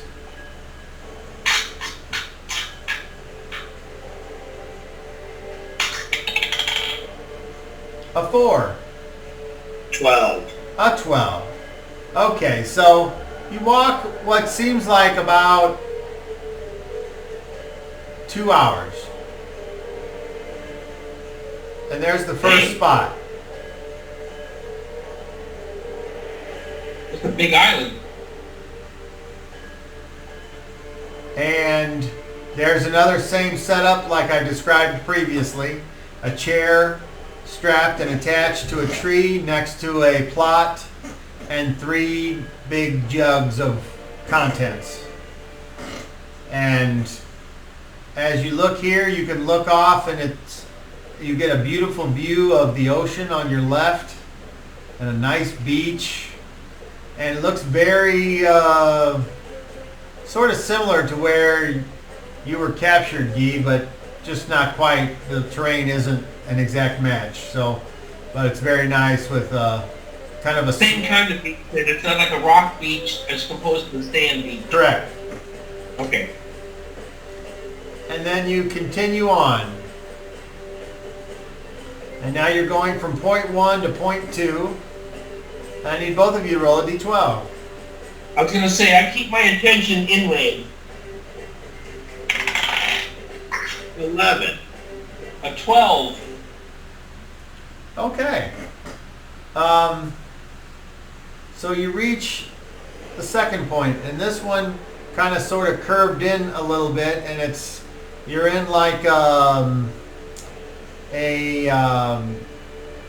copse of trees, and you hear the rustling of creatures above you, and as you look up, you see those dark, furry humanoids up there looking down at you, just kind of being still and hanging on, occasionally swinging.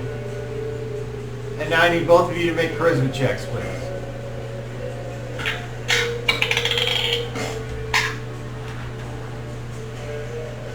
22. 21. Both successful. Ah. The creatures don't seem agitated. They seem more curious right now, but, you know, who knows? He did say that they got agitated when Super Tusk was around. So I'm just looking at their behavior.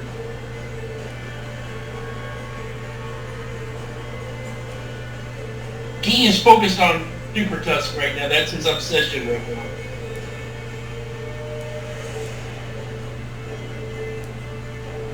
Unless some idiots try to accost us along the way.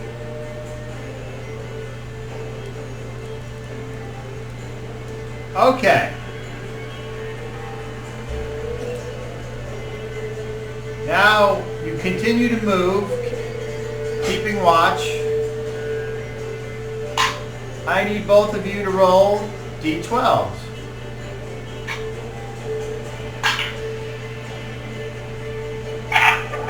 Can't see your hand.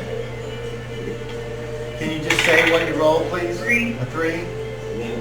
11. Okay. So from checkpoint 2 to 3, you just see more of the usual flora and fauna, except for with 3, you do have to cross a small stream, and for the first time, the canopy opens, and you see rising from the middle of the island a very large and smoking volcano. Whoa! God's breath. And I as you never look, thought something was real. as you look off to the left, you're kind of like in a dip, so all you see are trees that kind of go up a hill. So you can't see the ocean, but from here you can see you're at the, what might be called the lava flow of a volcano. And it's smoking? Yeah. But, Oh, man. it's not like, there's no sound coming out of it, and it's not shaking the ground, it's just smoke. In reality, it's probably more steam than smoke. I was gonna say, that's never a good sign, though. Anyway, he is disturbed. He's like, oh no. These are real. Okay. Oh no. Moving from Where the 3 heck to are we 4, going? I would like both of you to roll a d12, please.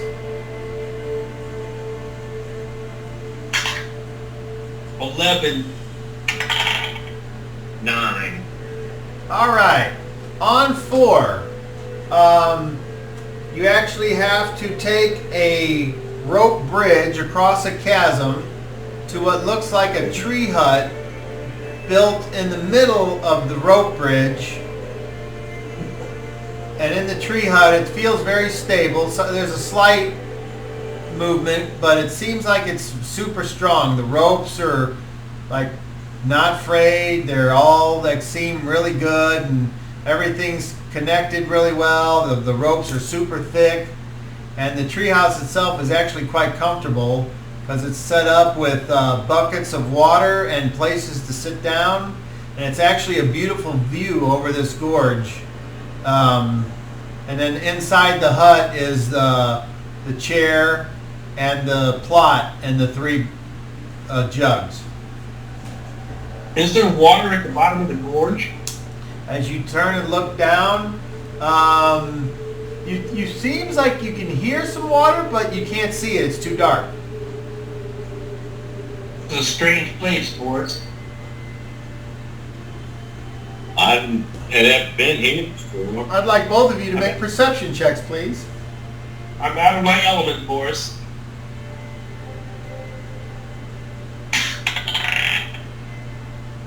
Ooh. 31.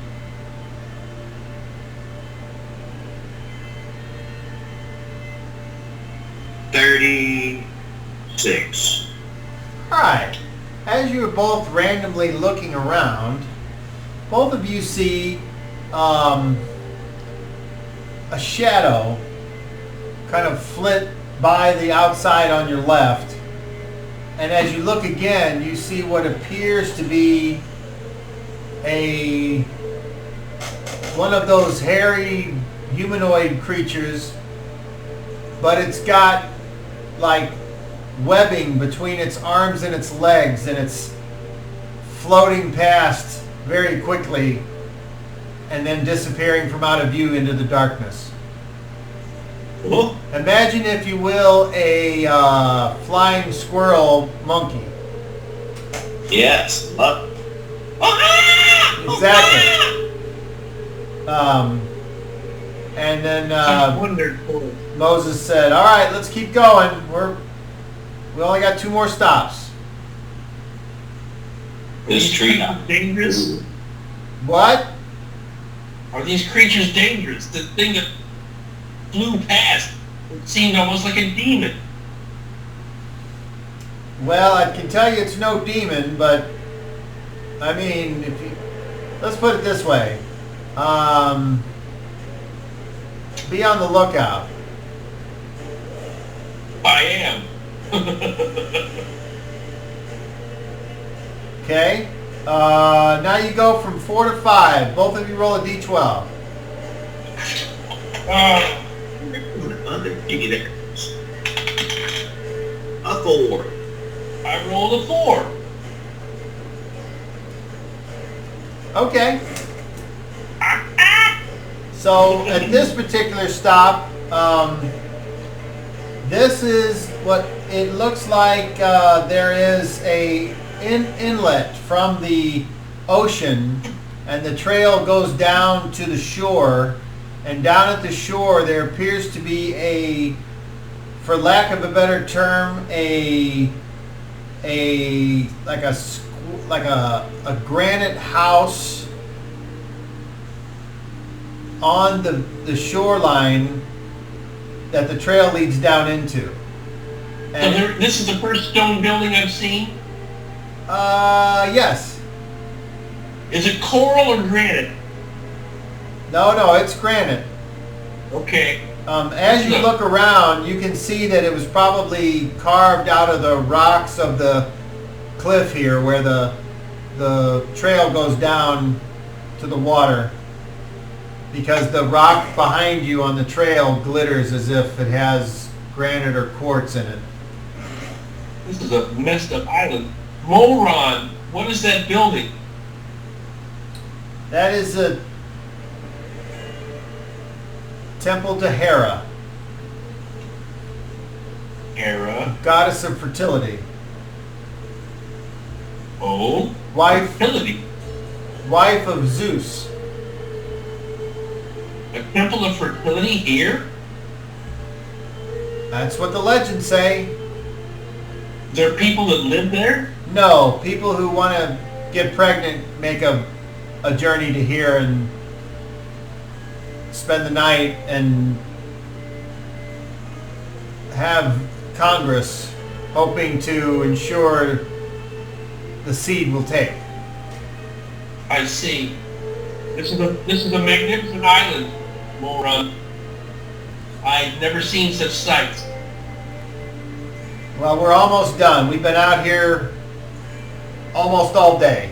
And as you see now, the sun is setting over the ocean directly like out. If you were standing in the temple and you look straight out, the sun is like reflecting off the ocean, giving you like a double sun effect. And then inside in the temple itself, you see a granite chair or a granite throne, a statue of Hera standing behind it with her arms coming down pointing to the throne, and then the 3 jugs, which are 2 are on her right and 1 are on her left, and they're carved in the granite itself is a little square. And Moses says, now this particular place, these tokens are attuned to the actual temple, and if you place that in the square here at the base of the throne, the symbol will continue to show for a certain amount of time. Nobody knows why that is. Oh. And it's said that if someone can capture all of the tokens and come here and place them at the feet of the goddess of fertility, something's supposed to happen, but no one's had the courage to do it yet. Or they haven't decided that they didn't want to waste any time on it. So, because once you get all 6, you win. Be wary, Boris. And if you're wondering how would anyone know when someone has all 6, well, it's because the volcano puts out a different color of smoke. Wow. Anyway.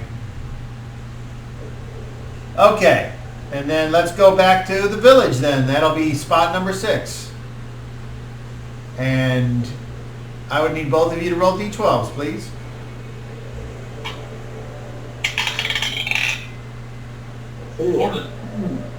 Oh, close. Okay. So as you're going from 5 to 6, everything seems quiet. Some birds flying off and something squeaks at you when suddenly you hear bang, bang, bang, bang, bang, bang, bang. And as you look, all these furry humanoid Kimons start moving away from your general direction back the way you came, as if something might be coming from in front of you. And you hear a and then just as it showed up, it all gets quiet again. And now you're all standing there, and Moses Ronald is like, he farts. And he's like, oh shit, that was close. I'm ready with my spear. I stand forward and look around. Make a perception check. Well, I rolled an 18. Plus your intelligence. 28. All right. As far as you're concerned, there's nothing to be seen. Everything seems normal. It's just now that the forest is very quiet.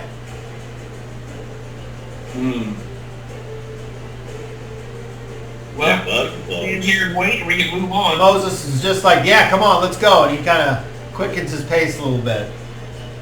And then you find that as it's starting to get dark now, you make it back to 6. Or at the place where you took off, and you can see the little trail and the swampy part that goes back to the village. And he's like, yeah, come on, let's go. He seems like he's in a hurry to get off the trail. All right, let's go then. All right.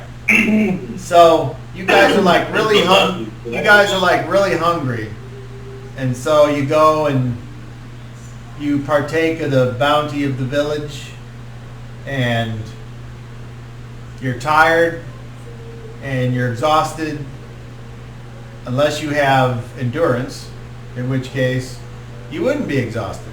Look at that. Boris Crump raises his hand. He can go all fucking day. And then some.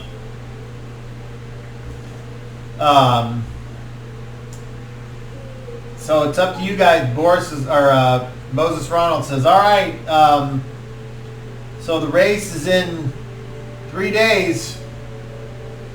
So if there's anything you want to do or whatever before then, don't do anything stupid. Don't do anything dangerous. But you're certainly welcome to stay with me. I would suggest you do so. There's been rumors that because you're new and brought in right before the race, that I went out and purposely found people that can race for me and win. So try not to attract attention to yourselves. I'm just going to finish this and go to bed. I meant for the next 3 days, Boris. Okay. All right. Can I find something to read around here? Do you people have any scrolls or anything I can read? Oh, make a luck check. Let's see. Roll a level check on a 30. Oh! 11. Okay, apparently he says, not that I know of. Oh well. The only Thank you. person around here that I know how to read is the guy that runs the bar. Oh, that's fine. Thank you. Alright. So, over the next 3 days, is there anything that you want to accomplish? And if so, we'll roll to see how that goes. So we'll start with Boris. I would like to speak with the smith and see if I can get a hand axe. Alright? Make a charisma check.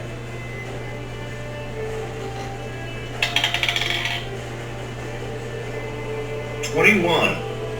21. It's barely a success.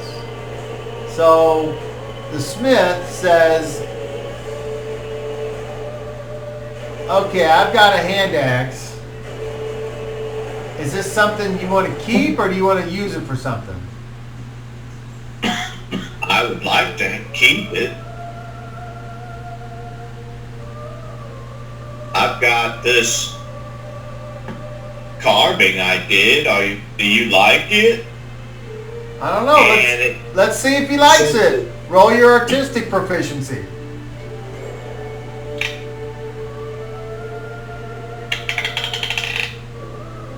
Right.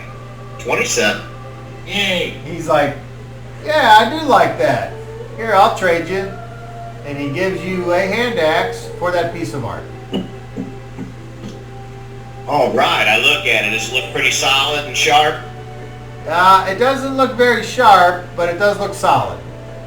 It looks like it's been used heavily, and it's dull. Can I use your wheel?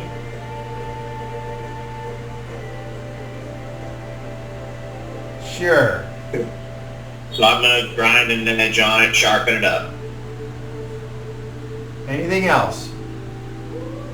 I will then cut a piece of wood, a limb. I'm going to create a crude bow and some arrows. And how long does that take to create crude weapons? Let me look at that. Okay, while you're looking that up, Guy, is there anything you would like to accomplish in the 3 days before the race? I'm just gonna exercise myself. Like I said, keep looking around, see if I see anything that's of note for military value. I'm thinking about the pig. That's my obsession right now is to kill that pig. So I can't wait to get my lance and go in there and just lance this pig. Okay. The full moon too? Yeah. My family, yeah. I honor my family by doing this. All right. And me. So, at the end of the 3 days, you have a lance. And I was hoping to get him carving, but he traded it, but that's cool. what size lance is this? I would say, based on, since it only took him 4 days, it's probably a light lance. I'd like a medium one, but that's your discretion. Well, let's see. You have a medium horse lance. That's my proficiency, yes. Well, all lance, it's just a lance.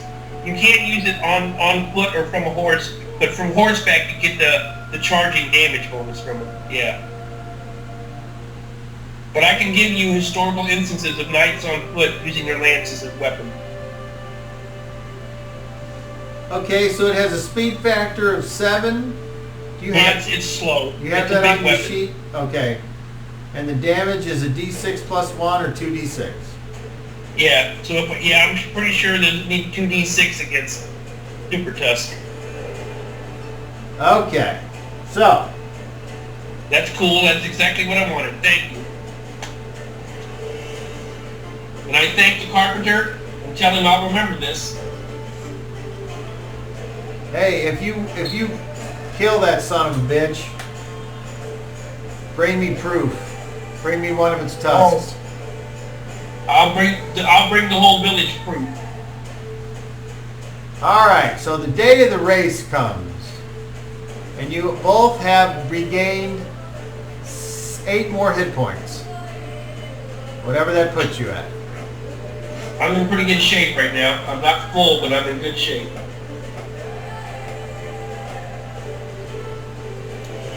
I'm probably better than anybody on this island. That's all I'll have to say. And I'm gonna go piss again before we get to this fun, chaos-filled run. There was a man named Cabo Piss again. Hey, I got my lance. Awesome. I got a hand Like I said, I can provide historical references to where knights use their lances. And now, you've heard of William Tell, right? Oh, yeah. His real name was Winkelried. He was Swiss. And his famous ultimate act was, in this big battle, it was a real battle, the German knights had gone on foot and had matched their lances, just like this big forest of spears. And the Swiss had halberds and pikes. Winkelried ran forward, grabbed as many of the knights' lances as he could, and held them and held them down while the other people came in and hacked them. And that was, and he died, but he grabbed a bunch of lances and held them, and the halberdiers came there and hacked the knights down. So I like that kind of shit. So, and I like Winkelried. I like that better than William Tell. Winkelried. That's definitely a real person. Because he died. I mean, they say he died in this battle. Yeah. So, and I can see a bunch of knights all holding their lances like this big wall of spears. And this dude runs up and he grabs. It's like, fuck no! And a couple of them are like, poke, poke, poke. Then all of a sudden, the rest of the dudes run up and like, oh shit! Because the knights were defeated. They were like crushed. So, but I'm fighting a giant four, and it's not a bunch of peasants with halberds. I'm not sure why my movement is 12. I think that's all mine is. I mean, that's a normal human's movement. Is it okay? Because I mean, dwarves are like 6, elves are like 16. Anything small is like that. I've got the running proficiency. I've got endurance proficiency. And let me look at my character real quick to see what my movement is here. And my kit gives me the sprinting. Oh, my movement is 14. Yeah, see, I thought mine should be 15. Okay, my movement is 14, and that's normal. Daryl? Yeah, bud. All right. I overheard you say that. So here's the way it should be figured out for you. You're probably using just the core rules and you didn't use the expansion when you made this character. So here's how you get that extra movement as soon as I fucking find it.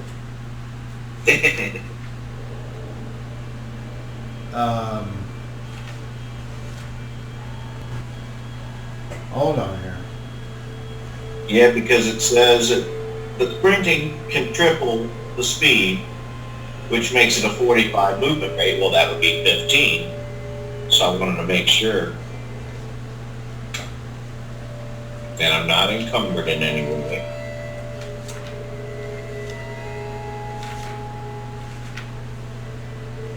No, hold on here.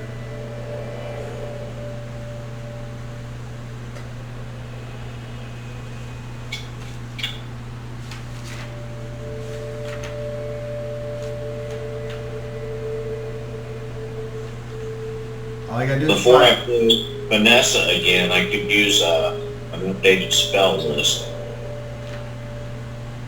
Just the 4th level spells. I've got it in the book, but I don't. Yeah, I went and looked up what Shad should have, but I mean, what you have is different, so. okay.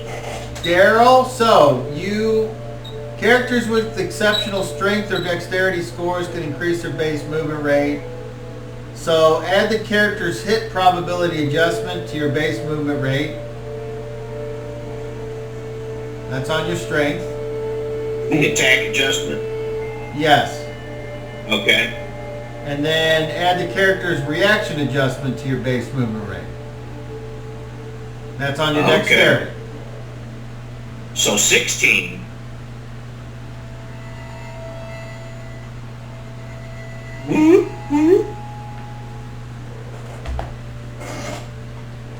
Also, Cobb, I wanted to mention that the use of a lance when you're on foot requires it to be two-handed. You can use a lance one-handed from horseback, but when you're on foot, it's got to be two-handed. Sounds reasonable.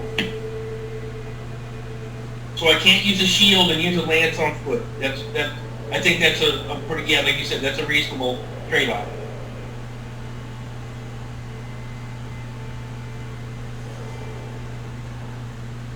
Because I'm basically using it like a reinforced spear, basically.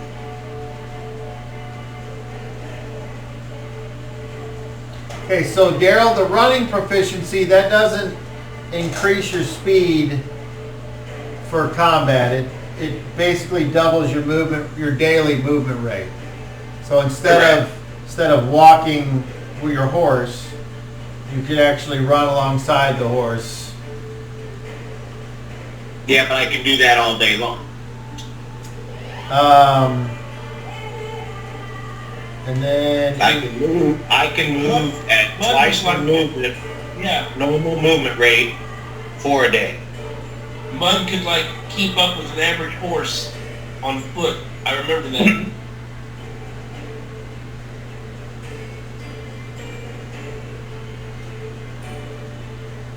But you couldn't outcharge a horse. I don't know if you could do that. No, that's different. That's just a one-shot deal. Yeah, that's a one move thing. You can't continuously charge. okay. Because in all the tabletop games I played, you have to charge. If you're within range, and that's another thing. If you declare a charge, you can't measure the range. And if you're not in range, your charge breaks up. But if you're in range, your charge hits, and then everything. You can't charge again. It's a one-time deal. Yeah. You can't just charge around the battlefield from here to here to here to here. You can't do that. Be nice. I'd love to do that in Civil War games and have my cavalry just keep charging at the time.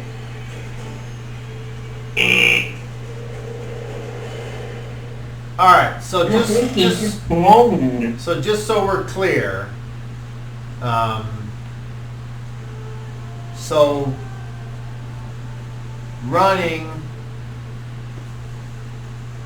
it doesn't mean your movement is now 32. That'd be awesome. But you can run at 32 as just your action. That's called sprinting. If you try to move at 3 times your movement rate, then you will have to make I think it's a strength check. 32. Yes, you need to break away, Boris, and just break away and just go. 32 would be double my movement. Yes, I think that's sprinting or running here. That's running. Sprinting is 3 times movement. Okay. And if you try to sprint, you got to make a strength check or some shit, or it won't work. I think After a certain amount of time. What'd you say, Daryl? For a certain amount of time. Let's see, it's with this sprinting special benefit of my kit, I can triple my movement speed for up to 3 consecutive rounds on a single strength check. Oh, there you go. Okay. And then it says to refer to the jogging and running section of the player's handbook. Okay. All right. Well, then you got it. All right. Okay, Boris, I got a plan for you. You're going to run as fast as you damn well can, but I'm just going to trot behind you. And if you get jumped by that pig, I'll be coming up behind you. Just remember that. That sounds like a plan. Whatever happens, I'll be coming up behind you. Okay. So so I need all of you to make both of you make charisma checks, please.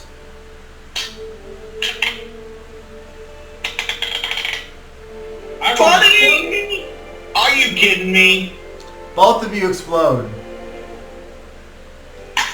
Oop. 17. So what's your total? 22 Okay. for me. Well, on top of the 20? Hold on, let's do Boris first and then we'll come to Guy. But you're adding the 2 rolls plus your... 51. Okay, so you're adding the 2 rolls plus your charisma for a total of...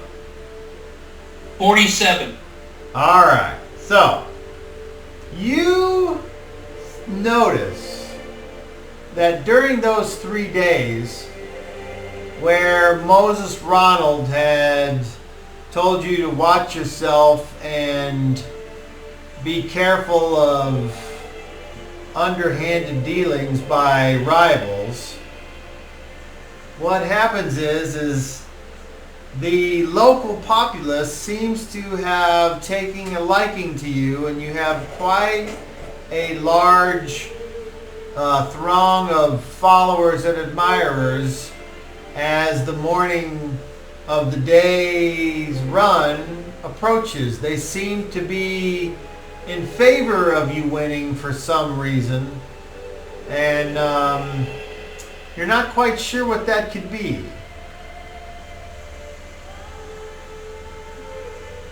Oh, I like this. He likes this. He's like out there. Bring me a piece of green cloth, a banner for my lance. You're just shouting this into the forest, or? I shout this to the people. That are fawning. Yeah. Okay. They Surely some maiden will come forth with a green ribbon. well, you might think that, but they don't seem interested in like doing your bidding or taking orders or even the thought of it. It's like, yeah, well, whatever, boomer. Okay. They're more interested in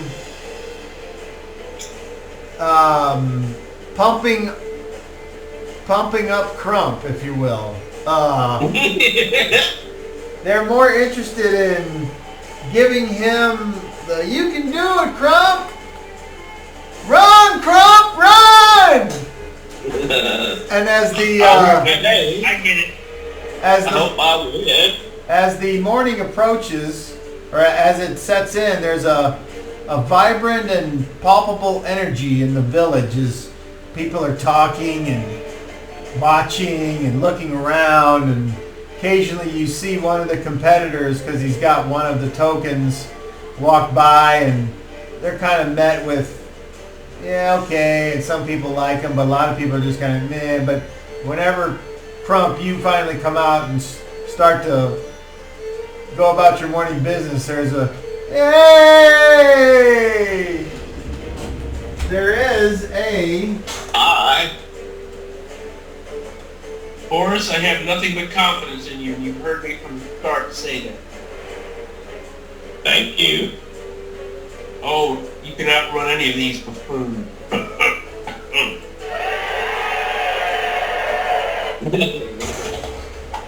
So, Moses Ronald is there, and he's like, "All right, Boris, you remember the course? You remember what you got to do? You remember some of the dangers? I've heard that there might be 2 or 3 of these guys wanting to take you out right away, so if you can..." I'm looking around to see if I can spot the other competitors. Yeah, I was going to say that too. I'm looking over these other people. Well, as you are kind of chewing on some morning fruit and drinking some water or whatever it is you choose to, you look around and you can see that there's like 5 other different little camps. And there's like one guy that's he's like a ginger. He's got this red hair that flows, and he's tall and muscular, and he's got several groupies around him. And then there's another one that's appears to be thin and wiry with long dark hair. And then there's one that's got brown hair. That they all look like they're in pretty good shape, but he's got his hair's cut real close, and another one's got this long beard and kind of looks a little bit out of shape, and then the last one looks like a very in shape female with her hair tied back in a ponytail and wearing a tank top, and so Sport bra. yeah. I'd like to know which one looks the meanest. The out of shape guy with the beard. It's possible. It's possible. As Bruce Lee says, beware of the calmest guy in the room. So. Yep, he's the one who walked right up. He's looking for the calmest guy in the room right now. That'd be me. It's possible. Like I said, yeah. I mean, I have a fair idea that you and I are the cream of the crop right now, but there could be a wild card. That's why I say I'm just going to run cover for you. You go. I'm behind you. If they jump me and you win, you win. If they jump you, I'm coming up behind you, and they're going to have to deal with me while I'm sure you can hold them off for a few rounds. Okay. I hope I don't have to come back for you. Maybe. No, you win. You win. That's the objective. A silence falls over the crowds all gathered here, very close to the starting spot. And as you look over, you see a man wearing like a golden toga, sitting on the chair. And as you look, you can see that he has already started trying to look the part, like he's important. And as the hush falls over the crowd, you see an older looking gentleman with a long white beard and wearing a round hat that kind of goes up and then kind of flops over the side on the right shoulder, wearing a long purple and white robe, wearing sandals, and has a walking staff and has two attendants. Purple. And he comes up to the starting spot and he says, "For those of you that don't know, I am the elder of this village. It does not matter what my name is, only that I have taken the 6 steps, and I have rode the Keymans, and I remember a time before Super Tusk. But as everything in life, we must adapt to those surroundings that we now face. And so when before you ran naked, now you carry weapons. And so we have the beginning of Death Race 6." And the crowd goes, "Yay!"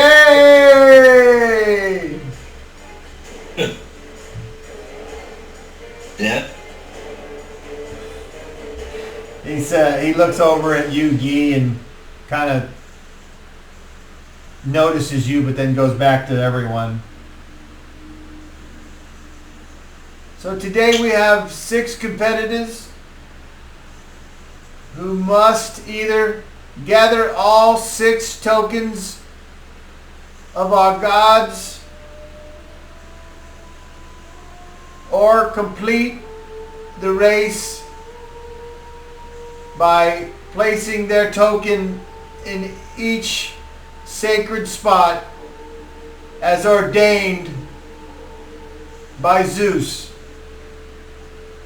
And he kind of turns and looks towards what you guess to be the middle of the island, possibly where the volcano might be if you could see out over the canopy. I wish you all good health and good luck. And if Super Tusk joins in the death race, then I wish for you all to combine to defeat and kill him, for he is a scourge on us. But if that opportunity does not present itself, then I wish for the winner to have a long and healthy boon placed upon him.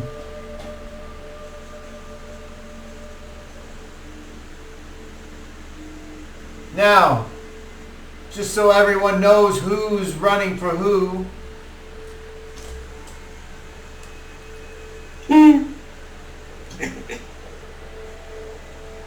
Who?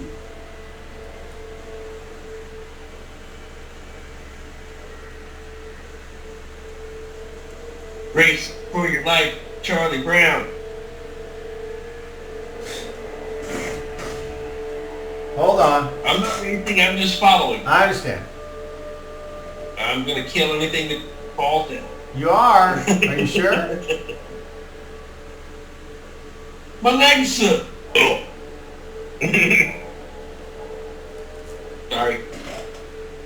It said death. It said death very sick. I don't like the sound of that. No, that's why I'm gonna follow you. I'm not just gonna be an observer like we said before. No, I think that's a bad idea. As long as you win, that's all I'm worried about. That's my focus right now. I think Super Tusk is gonna either come for me or you, or both, or some combination thereof.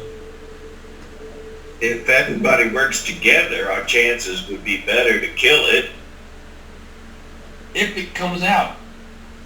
But you gotta think about winning first. You think about winning, I'll think about Super Tusk. And then if Super Tusk attacks you, knows that I'll be coming soon. But I won't know if it attacks you. Like I said, you winning is all that's important. But you dying is important. Well, the race is about you right now, so don't worry about me. Trust me. Trust the gods. Trust your gods. I trust mine. Let me introduce to you the token bearers. And they all start clapping. And Moses Ronald walks Boris Crump up to the front. And each one of the people have somebody that walks them up there. He points to Boris and he says, Hermes! And I hold up the shield token. And they're like, yay! I bang the ground with my lance when they announce Boris. Yep. Apollo! And the ginger buff dude kind of comes forward and he's like, yeah! And he holds the token in his hand. Just so you know, Cop, we can't see you. I did not know that. I can see your hand. Oh, And is the boat. it, is it because of the, oh, I see. Okay. Alright, well, what can you see of me? Where am I cut off at? At your I can see eyeball, where- at your eyeballs and just under your shoulders. Yep. Whoop. Now what? Now we can see your entire face. And a hand. This one? Yep. Okay. Now we can see you.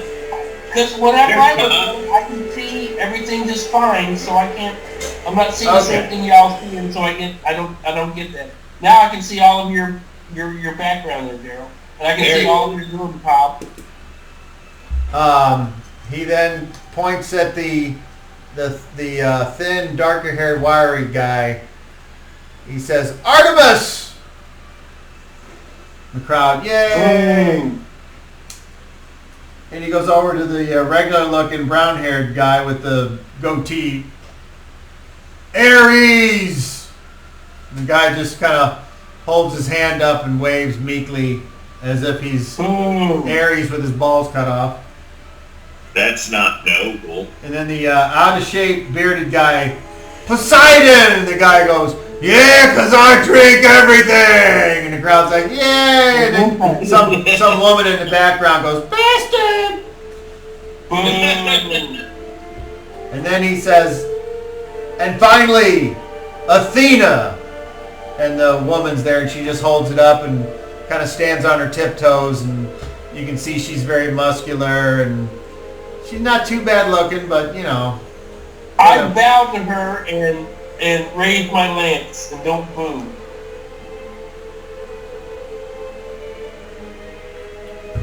He is after all a woman. Okay, A brave one in this race. Make a charisma check. I didn't know I was racing their gods. 21. 21? Okay. She notices you, but then she kind of frowns and looks away. That's alright. Okay. So he says, I'm not pretty in my armor right now. I'm not resplendent. Tokens, if you wish, grab your weapons and come up to the starting line. I have a spear and a token, and I'm walking up there. Does anybody else have escorts? Yeah, they all had one person that brought them up there. Okay. I'll walk up with him then. So, what are you wearing, Boris? I've got a loincloth made of leather. I have a belt that's keeping it up. I've got an axe in my belt. Got my wolf hide cowl, but the helmet, the hood part is down, so my face is showing, my hair and everything. And I've got a spear in my hand. I got leather shoes on, and I've got a spear in one hand and a token in the other. Nice. So the crowd, as everyone gets up there and gets on the starting line, the crowd's like,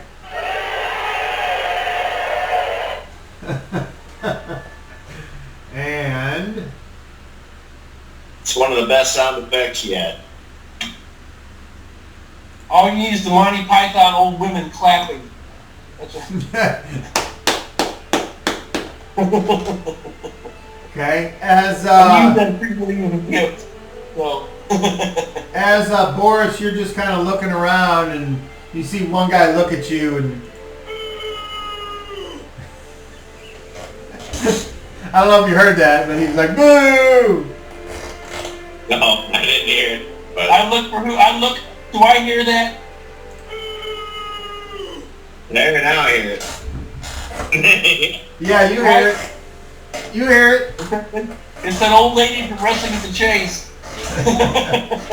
Alright, so, do the tokens understand the rules and the race?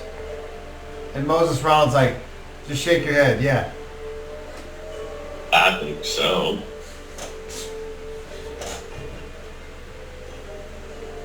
The brown-haired guy, the regular-looking guy, he steps up and he says, so it's pretty much anything goes, isn't it? And the elder says, your only goal is winning in whatever way you see fit. He kind of steps back in line. He looks over at Boris and he's like, let's do this. You didn't ever tell me who was the meanest looking one. Well, I mean, that's kind of subjective. The ginger... Which one do I think looks the most dangerous? Well, you got the woman athlete, you got the out-of-shape guy, you got the brown-haired regular-looking guy, you got the thin, dark-haired with the wiry fucking Jason Bridges body going, ooh, yeah. And then you got... I'm going to go with Daryl. I'm the out-of-shape guy. I'm keeping an eye on him. And then you got the ginger buff... The ginger buff dude. I'm kind of like enamored by the woman, but so that's kind of got me like maybe underestimating her or just not estimating her at all. So, but yeah, the out of shape guy, I'm watching him. He'll be the dirty bird. Yep, that one. Okay, this race will only conclude whenever all tokens are captured or all sacred places have the same token mark.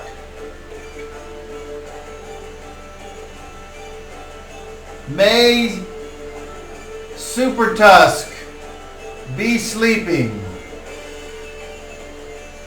On your mark. Get set. Go!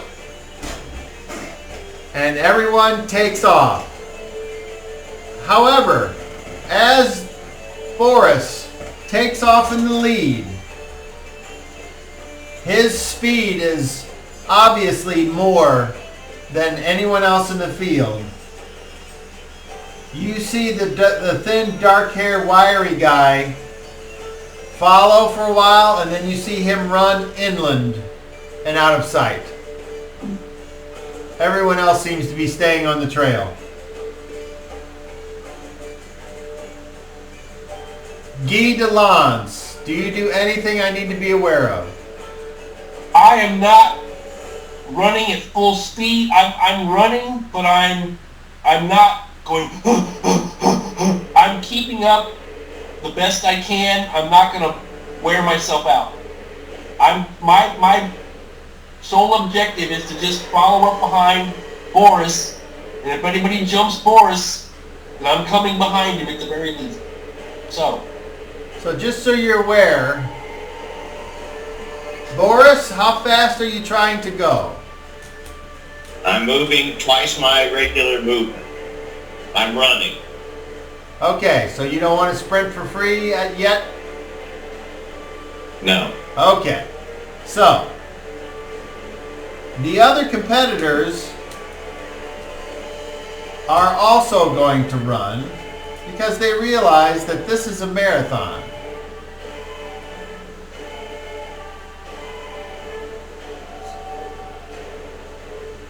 if anything, I'm jogging.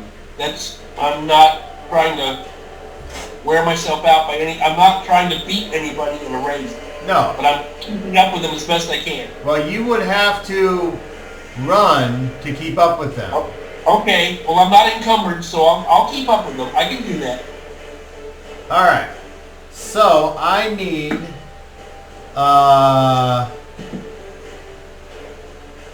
Boris Crump. You are running. As you run, other people will try to sprint.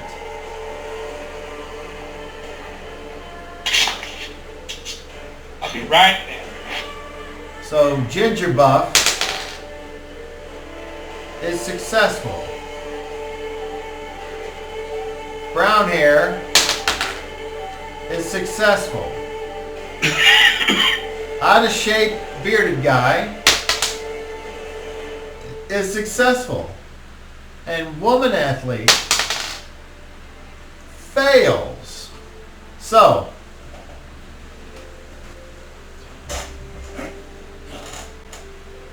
at first,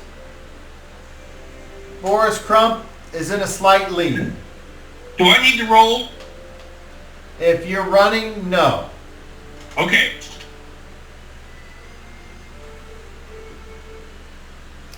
Are you looking at page 120? No. Okay, so I need the person in the front, which is you, Crump, to roll a D12. 8. All right. So after you make it to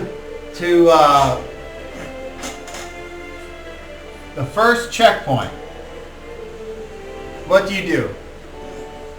I place my symbol into the small wet space so that it imprints the shield, the helmet. And then? I move on. Okay.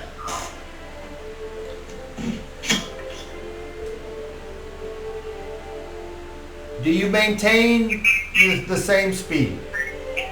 Yes. All right. Is anybody ahead of me? No. Oh, have I seen anyone pass me? Okay. No. All right. I continue running. All And right. the only person who moved inland was the dark, wiry guy. Artemis. Correct. Okay. So Ginger Buff Dude fails. Brown hair succeeds. Out of shape guy fails. So we've already got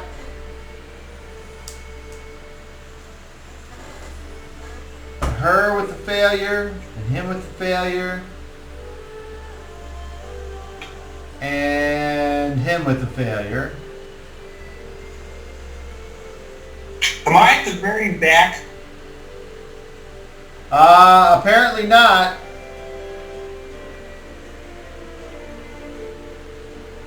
You're kind of, you and the woman are in the back. I'll pass her up if I can, and if I do, I want her to hear me laugh. Woman in a race. What was I thinking? As you laugh, she kind of says, "What's so funny?" You should be at home spinning, woman. And she goes, "I'll spin your neck off your head. Shut up." I keep running. Okay, I need you to make a charisma check at disadvantage. Oh, Please roll a 1. oh, well, that was a 16 and a 13, so that was 28 was my low one. Okay. It was in jest. She knows. Come on Okay. now. Boris Crump. Going from 1 to 2. I need you to roll a d12, because you're in the lead. 5. A 5. Alright.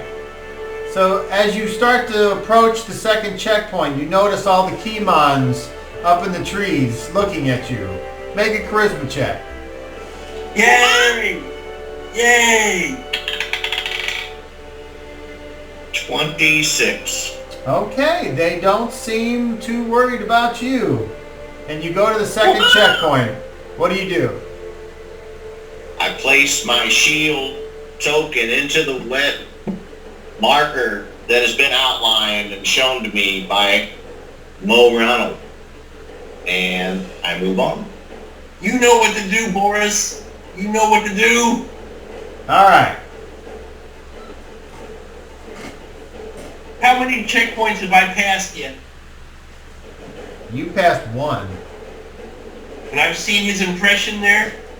If you stop to look, Yes, I will look to make sure that his impression is there. you see all the impressions except for Artemis. Or you see other impressions, I guess, that you're not sure what they are.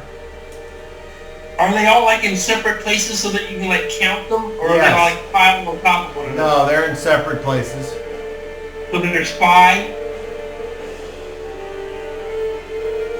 Yep. No, there's only All right. 4. There's only 4 because... Ah, the guy ran inland. No, okay, so as you stop, the woman kind of bumps into you and pushes her thing down in the stamp down into the clay and then keeps going. So you're now officially behind her. Now there are 5 stamps.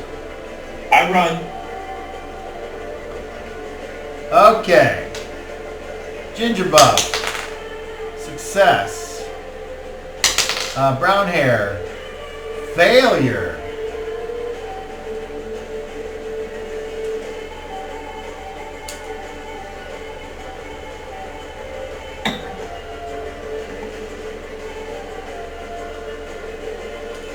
Out of shape guy. Failure. And the female. Success.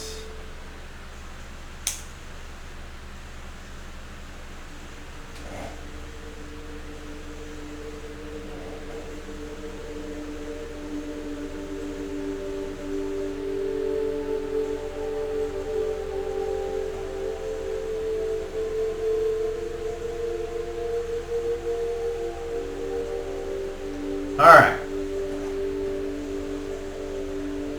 Moving on to checkpoint number 3. A foul-smelling, acrid scent seems to be in the air at this point. You're not sure where it's coming from. I can't see the volcano yet, I guess. Not quite. Probably pig shit. And I need Boris Crump to roll a d12.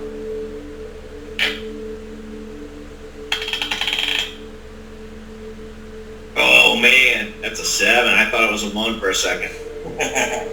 It's a 7. All right. Coming down the trail,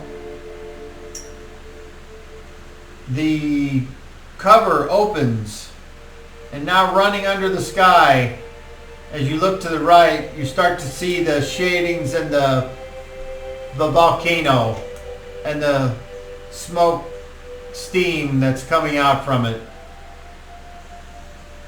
And you're kind of going downhill now as you reach that checkpoint. What do you do?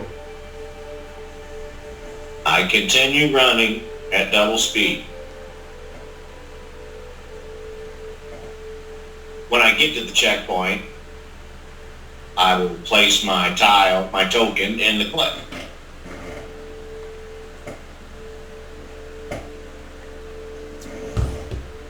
All right.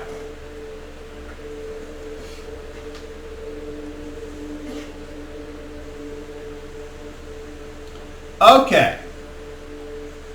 And I'm stopping at every checkpoint to look and see how many impressions there are. There consistently seems to be 5 now. Okay.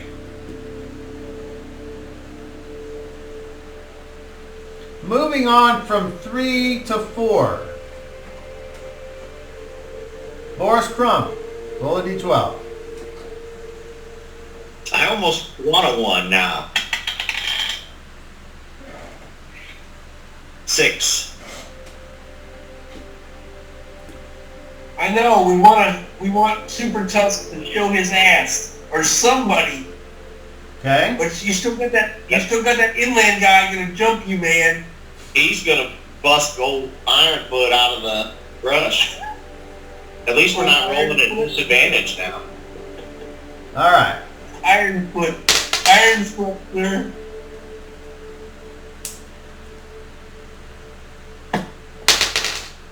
Piggy Wiggy.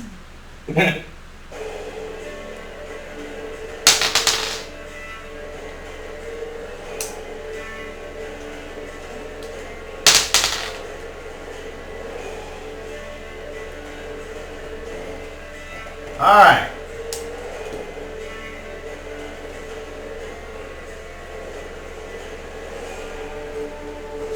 Forrest Crump, you see over the chasm the wooden building on the suspension bridge. I need you to roll a d10. Oh. 5. A 5. All right. So, as you're running, you're looking around, keeping an eye out, and sure as shit, here comes one of those flying Keymons. And it looks like it's going to try to snatch you off the bridge. Oh! How big is it? It's probably man-sized. You get to state in action. You're not surprised. It's about 30 foot away and closing fast. I will sprint. Okay. Roll initiative, please. Beat a 10. 7. All right. 7. You, for some reason, the thing starts to come at you when, from out of the hut, someone's there and they shoot an arrow at the creature. Natural 20! And a hit. And the creature fucking is coming in.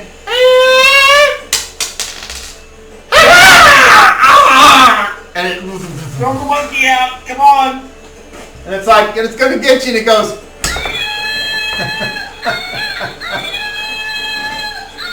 And goes down into the darkness. Run.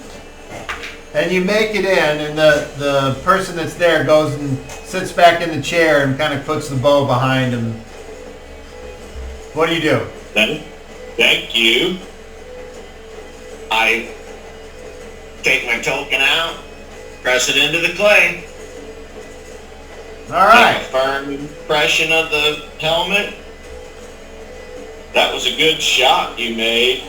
He just kind of nods and tightens up his little headband, and you continue on. I begin running again at the standard double pace.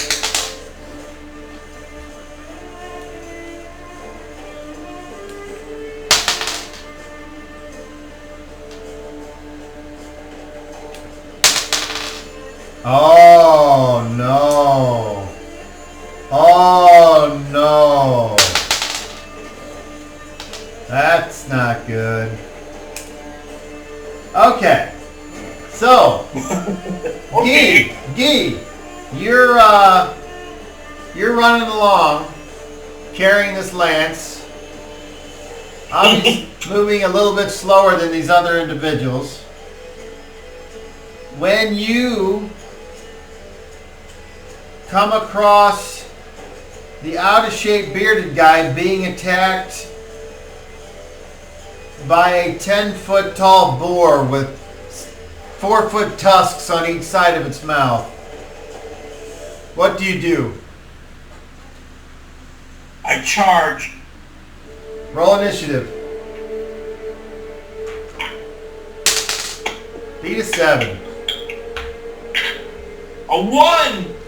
All right, so ahead of you on the trail, there's what should most assuredly be Super Tusk, and out-of-shape bearded guy is trying to fight it off with his bare hands, but he's having very little luck. But you get to go first. So you ready your lance, and you do have a straight shot as you charge at the beast. You have a +2. charge. You have a +2 to attack. So is it on top of my +1? Yeah, because charging gives you a +2. Okay. Well, I hit armor class and -2. That is a hit. Roll 2d6, please. Tell me what that total is. 5, Double that. 10. Add in your strength damage bonus. None? No strength bonus. 10 points of damage to Super Tusk. Yeah! The thing squeals and turns Do I knock it off the to guy on the face ground? you. What is the knockdown for a lance? Do you know? I do not know that. I'll It's tell not you. on my sheet. Hold on. I got it right here. I got it right here. Okay, a medium lance has a knockdown of a D10.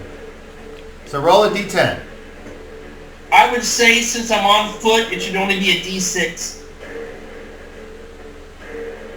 I'll take that disadvantage because I think that's probably looked at from a mounted view. Let me see. That's your call. But I'm saying that's Oh, okay. So here's why you want to use a lance A lance does double damage when wielded in a mounted charge. Well, you're not Yeah. mounted. So you I knew that. So you do 5 points to Super Chunk, but it is a large weapon, so roll a d10.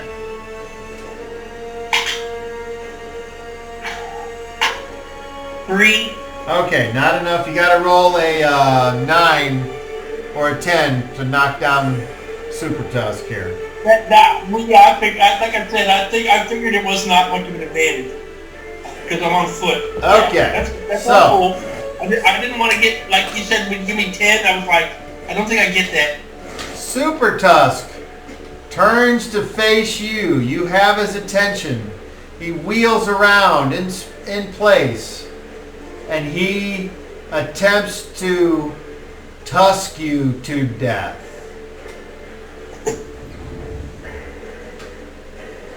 Let me just look up and see if I can find this. He's gonna gore me. Yep. I think he has to get a certain roll to do it. Well, yeah. We're going to find out, I think. Called to hit. But I guess a gore could be a called shot. Smart ass. Anyway. I'm trying to figure out my armor class right now, so this guy has... Alright, so my armor class is... Base 10. Well, I'm naked besides my ring and my... I got good dexterity. I got an armor class of 6, I think. I don't have... If I had a shield, it'd be a lot different. But, no, I took the 2... I needed the lance. Was what I wanted. So, yeah, I'm armor class 6.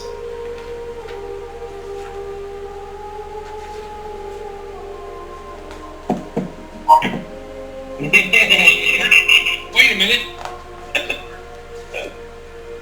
Let me see here. How did I do this? Hit the loopy-loo button. Hang on. I'm going to disconnect and I'll be back.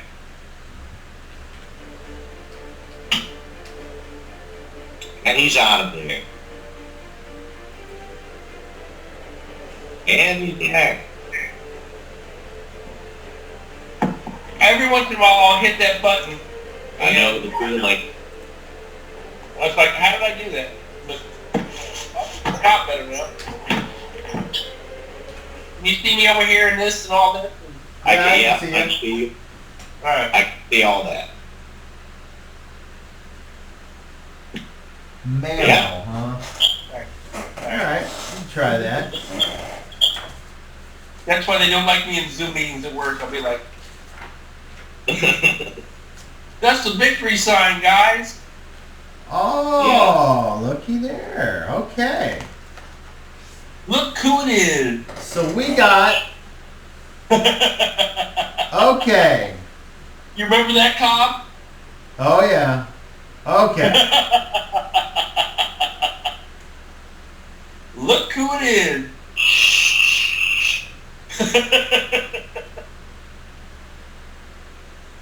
Ah! Okay. Oh, dirty punk. Giant boar is often called an allothere. Wow. Okay. Never heard of that. What did you just say? This creature's actually got a name. Which is? Allothere. What? I'm attacking a legendary monster? He's not all there. No, he's all on top of me. That's ah! Snort. Run, Boris, run! Run all the way around the island and come back and save me. Well, at least Super Tusk won't get you. At least you got that. It would have been funny if you happened to name your character Bubba or something like that. Okay, so I could have done that if I'd done the muscle guy. this is from the Birthright.net forums. Oh. Allothere, also known as the Rurik Red and Bladed Tusker. The Allothere is a huge pony-sized boar. Its fur is coarse reddish-brown in color. Several breeds have a back ridge of tufted brown or black bristles. The wrinkled snout of the yellowthair hold 2 large upturned tusks up to a hand span in length. These tusks are used for rooting through the forest floor and attacking anything foolish enough to anger the great boar. Despite their size, the yellowthair is adept at hiding in the forest until it is angered, when its raging squeals and thundering hooves swiftly alert everything within a half-mile of its presence. And then it goes on to give all kinds of information here. So, but I basically got the jump on it. Oh, you did? Okay. So, it doesn't give like stats. There's no stat block. So I'm going to use the stat block giant boar for the wild boar, and then just bump it up. So my thing, I'd say give it max hit point. Well, you can say all you want, motherfucker. That's the natural progression. All right. So it gets. It just says it gets 1 attack. So here we go. There was a creature in D20 called a razor boar, and its tusks were tusks of sharpness. That was a horrific beast. Sounds like it. This is not that, however. All right, that hits an armor class of 1. You got me. That's a hit. Okay. So then we come up to here for damage. Okay. So Match you with his face. So we like a big boy. We're gonna do. My pencil go. Damn it. Probably sitting on. There it is. All right. Okay. Mr. Guy from Super Tusk. You take a whopping. Not much. Only 6 points of damage. Whee! And no, then, I'm in full combat with this motherfucker. Okay. And then we roll to see if you need a save versus paralyzation. And yes, I rolled a 10. So make a save versus paralyzation or be knocked down. I made it by 3. Okay. I got all my stats right here. The other guy looks at you, looks at the boar, and then I want you to make a charisma check, please. 20 total. He takes off running, leaving you to fight Super Tusk alone. Whee! All right, next round. New weapons. Next round, action. Attack. Roll initiative. Beat a 5. I rolled a 3. All right, you go first. I get 1 attack. I hit armor class 2. That's a hit. Roll dinkus. 2d6. Correct. Oh, that's a good one here. 6 point. All right, plus 6 here. You've done 11 points of damage on it. I just figure I've just dug into it and just... well, it's rooting in... And it has this many hit points. All right. All right, its turn. It's, as you stab it into its side, it's like, and it moves away, and you pull the lance out, and blood kind of comes out of its side down its fur. It turns and So looks at you. We're circling. And it goes to attack you again, and it rolls the same fucking number, armor class 1. They got me. This time you take, and we'll roll the d10 at the same time. Ooh, this time you take 14 points of damage. As it gets you right in your side and kind of almost lifts you off the ground before you're able to wriggle off as it punctures your side. But you'd still land on your feet and maintain a hold of your weapon. It seems like it's mad now. Action, next round. Or you still have a half move at the end of this round if you want to try to move. I'm just gonna attack. All right, roll initiative. Roll a d10. Come here, you thing. Beat a 6. I rolled 8.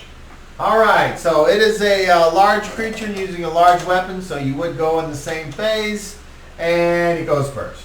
So let's roll all these dice and see what happens. So it hits an armor class of, oh, terrible, armor class of 10. That's a miss.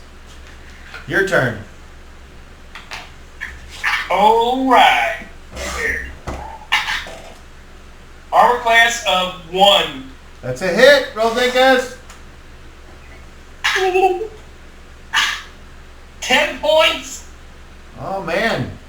All right, this thing's starting to look hurt. Yeah, so am I. Next, any movement at the end of the round? I'm just attacking. Roll initiative. Beat a 6 again. A 7. All right, it goes first.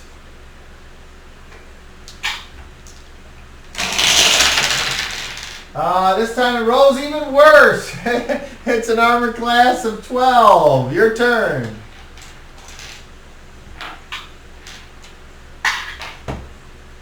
I hit armor class 4. That's a hit. That's exactly what you needed. Roll Dinkus. Armor class 4. 8 points. Yeah. Splat. Yeah, there's a lot of blood.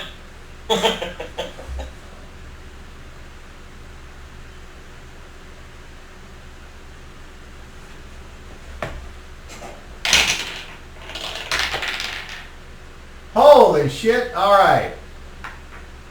At the end of the round, Super Tusk fucking has lost over half of its hit points, and it fails morale, and it flees. You may take a free attack on it if you so choose. I will take a free attack on Super Tusk. Armor class of 2. That's a hit. Roll Dinkus. Come on. 6 points. 6 points. Winds up being 35 points of damage. Not enough. And it escapes. Unless you want to chase it into the woods. No. No. All right. I gotta follow Boris. That was my plan. But I chased off the Piggy Wiggy. Meanwhile, going from 4 to 5, the Temple of Hera.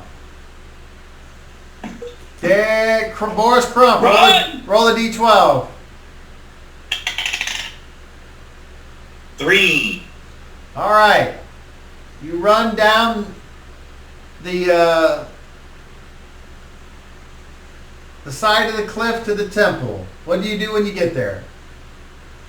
I place my token into the clay. Firmly press it. Make a charisma check, please. 22. 22, okay. With no sound at all, sitting before you in the throne is a beautiful woman, dressed in white sheer fabric, with a matronly figure and a beautiful face, and a crown of peacock feathers that raise above her neck and flow towards the front.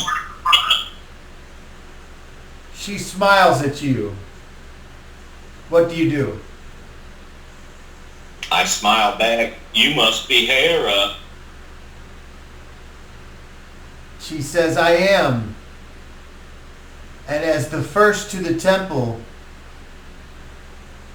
you may request anything of me.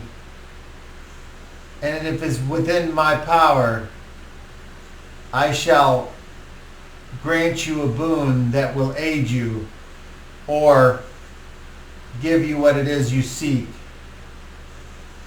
Think quickly.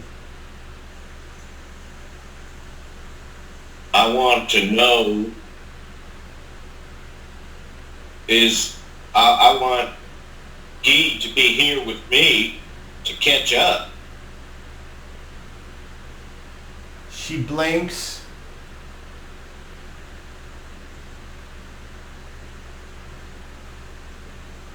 And then she slowly fades away. Okay.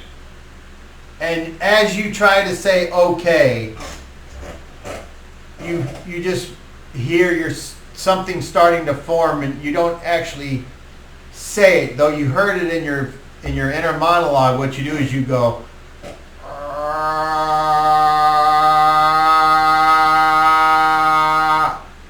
and like a fast motion photography,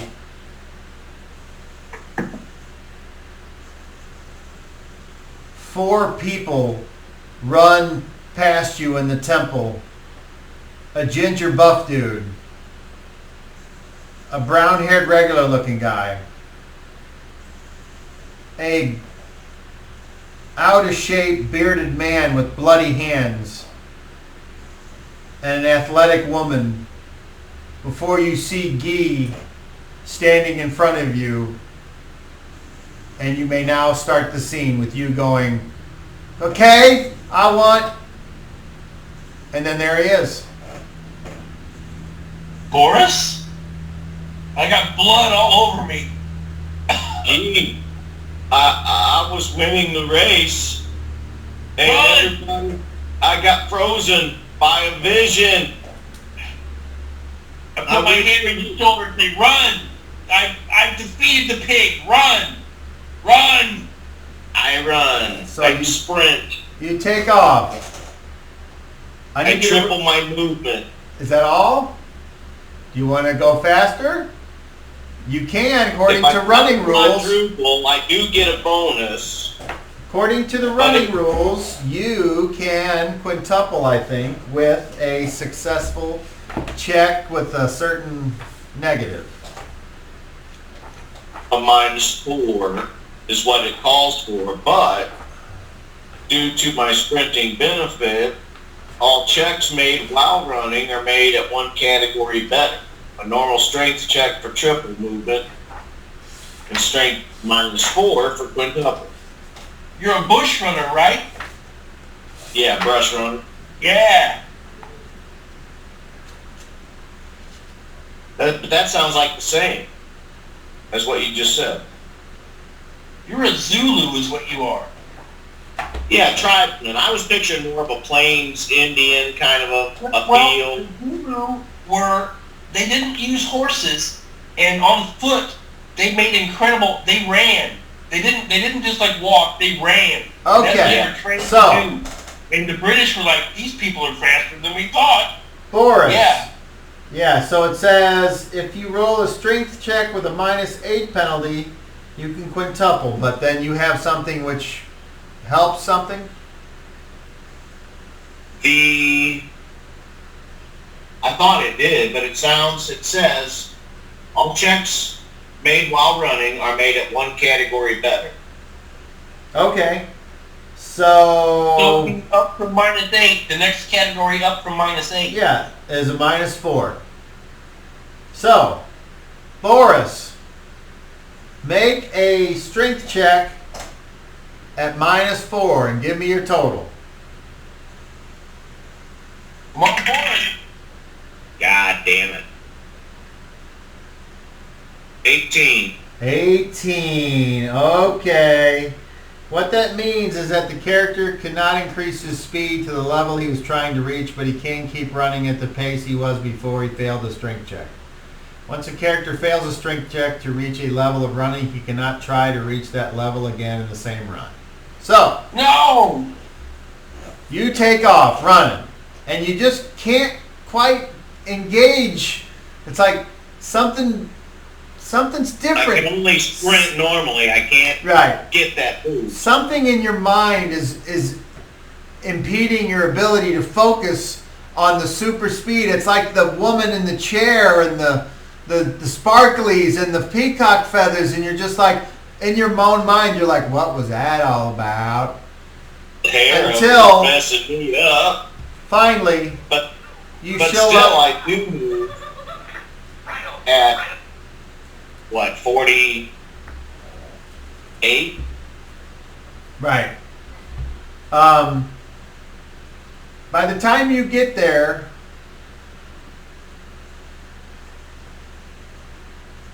everyone else is there except for that thin, dark-haired, wiry guy. And the person that actually won is the brown-haired, regular-looking guy, Aries.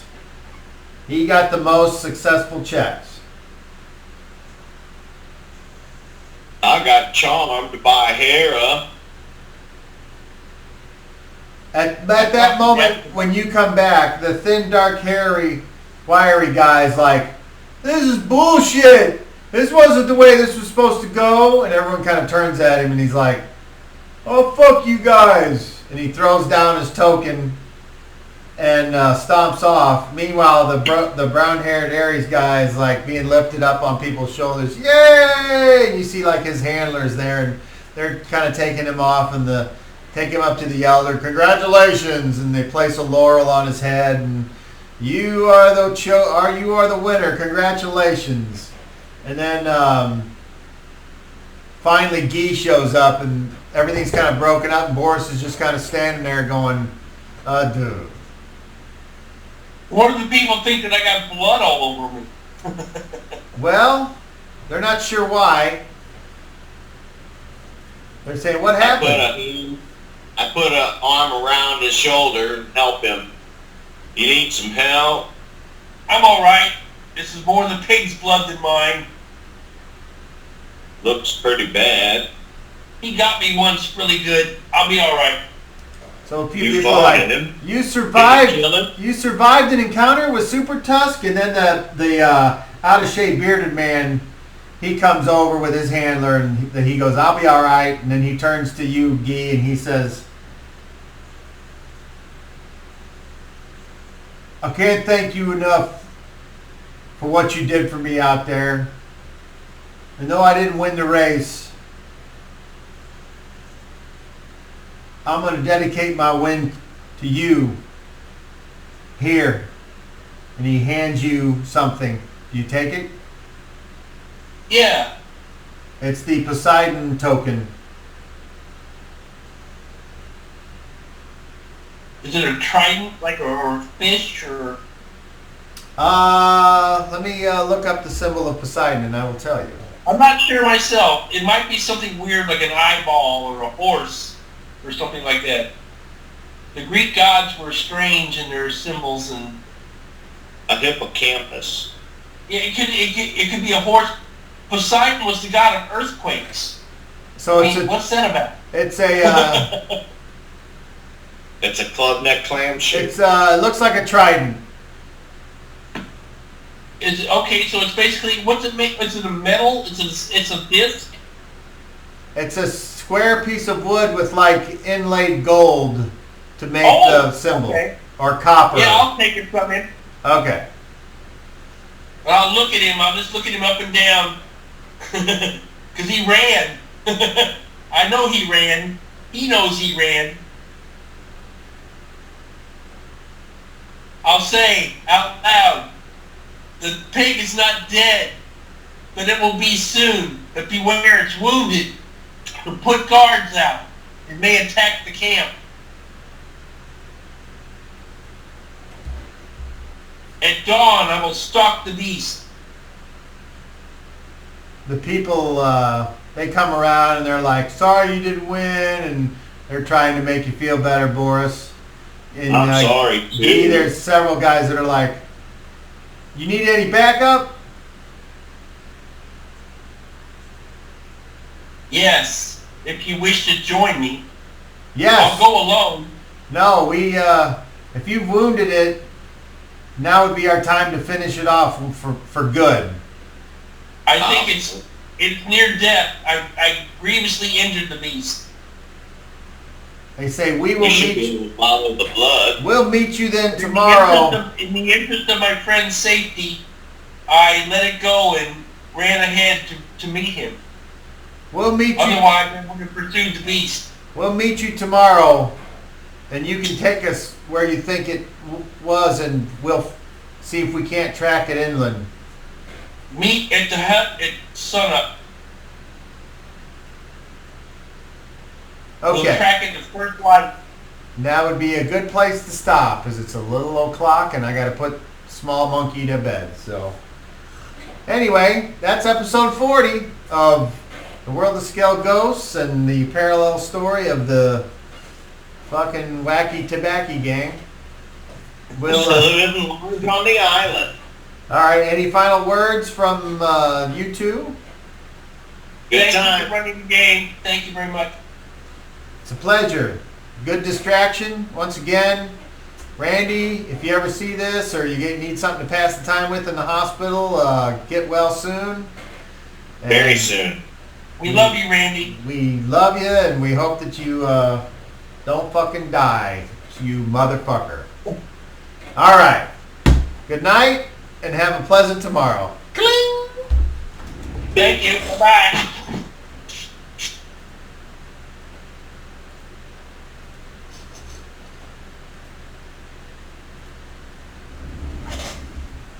Good night, Internet. We'll see you next time.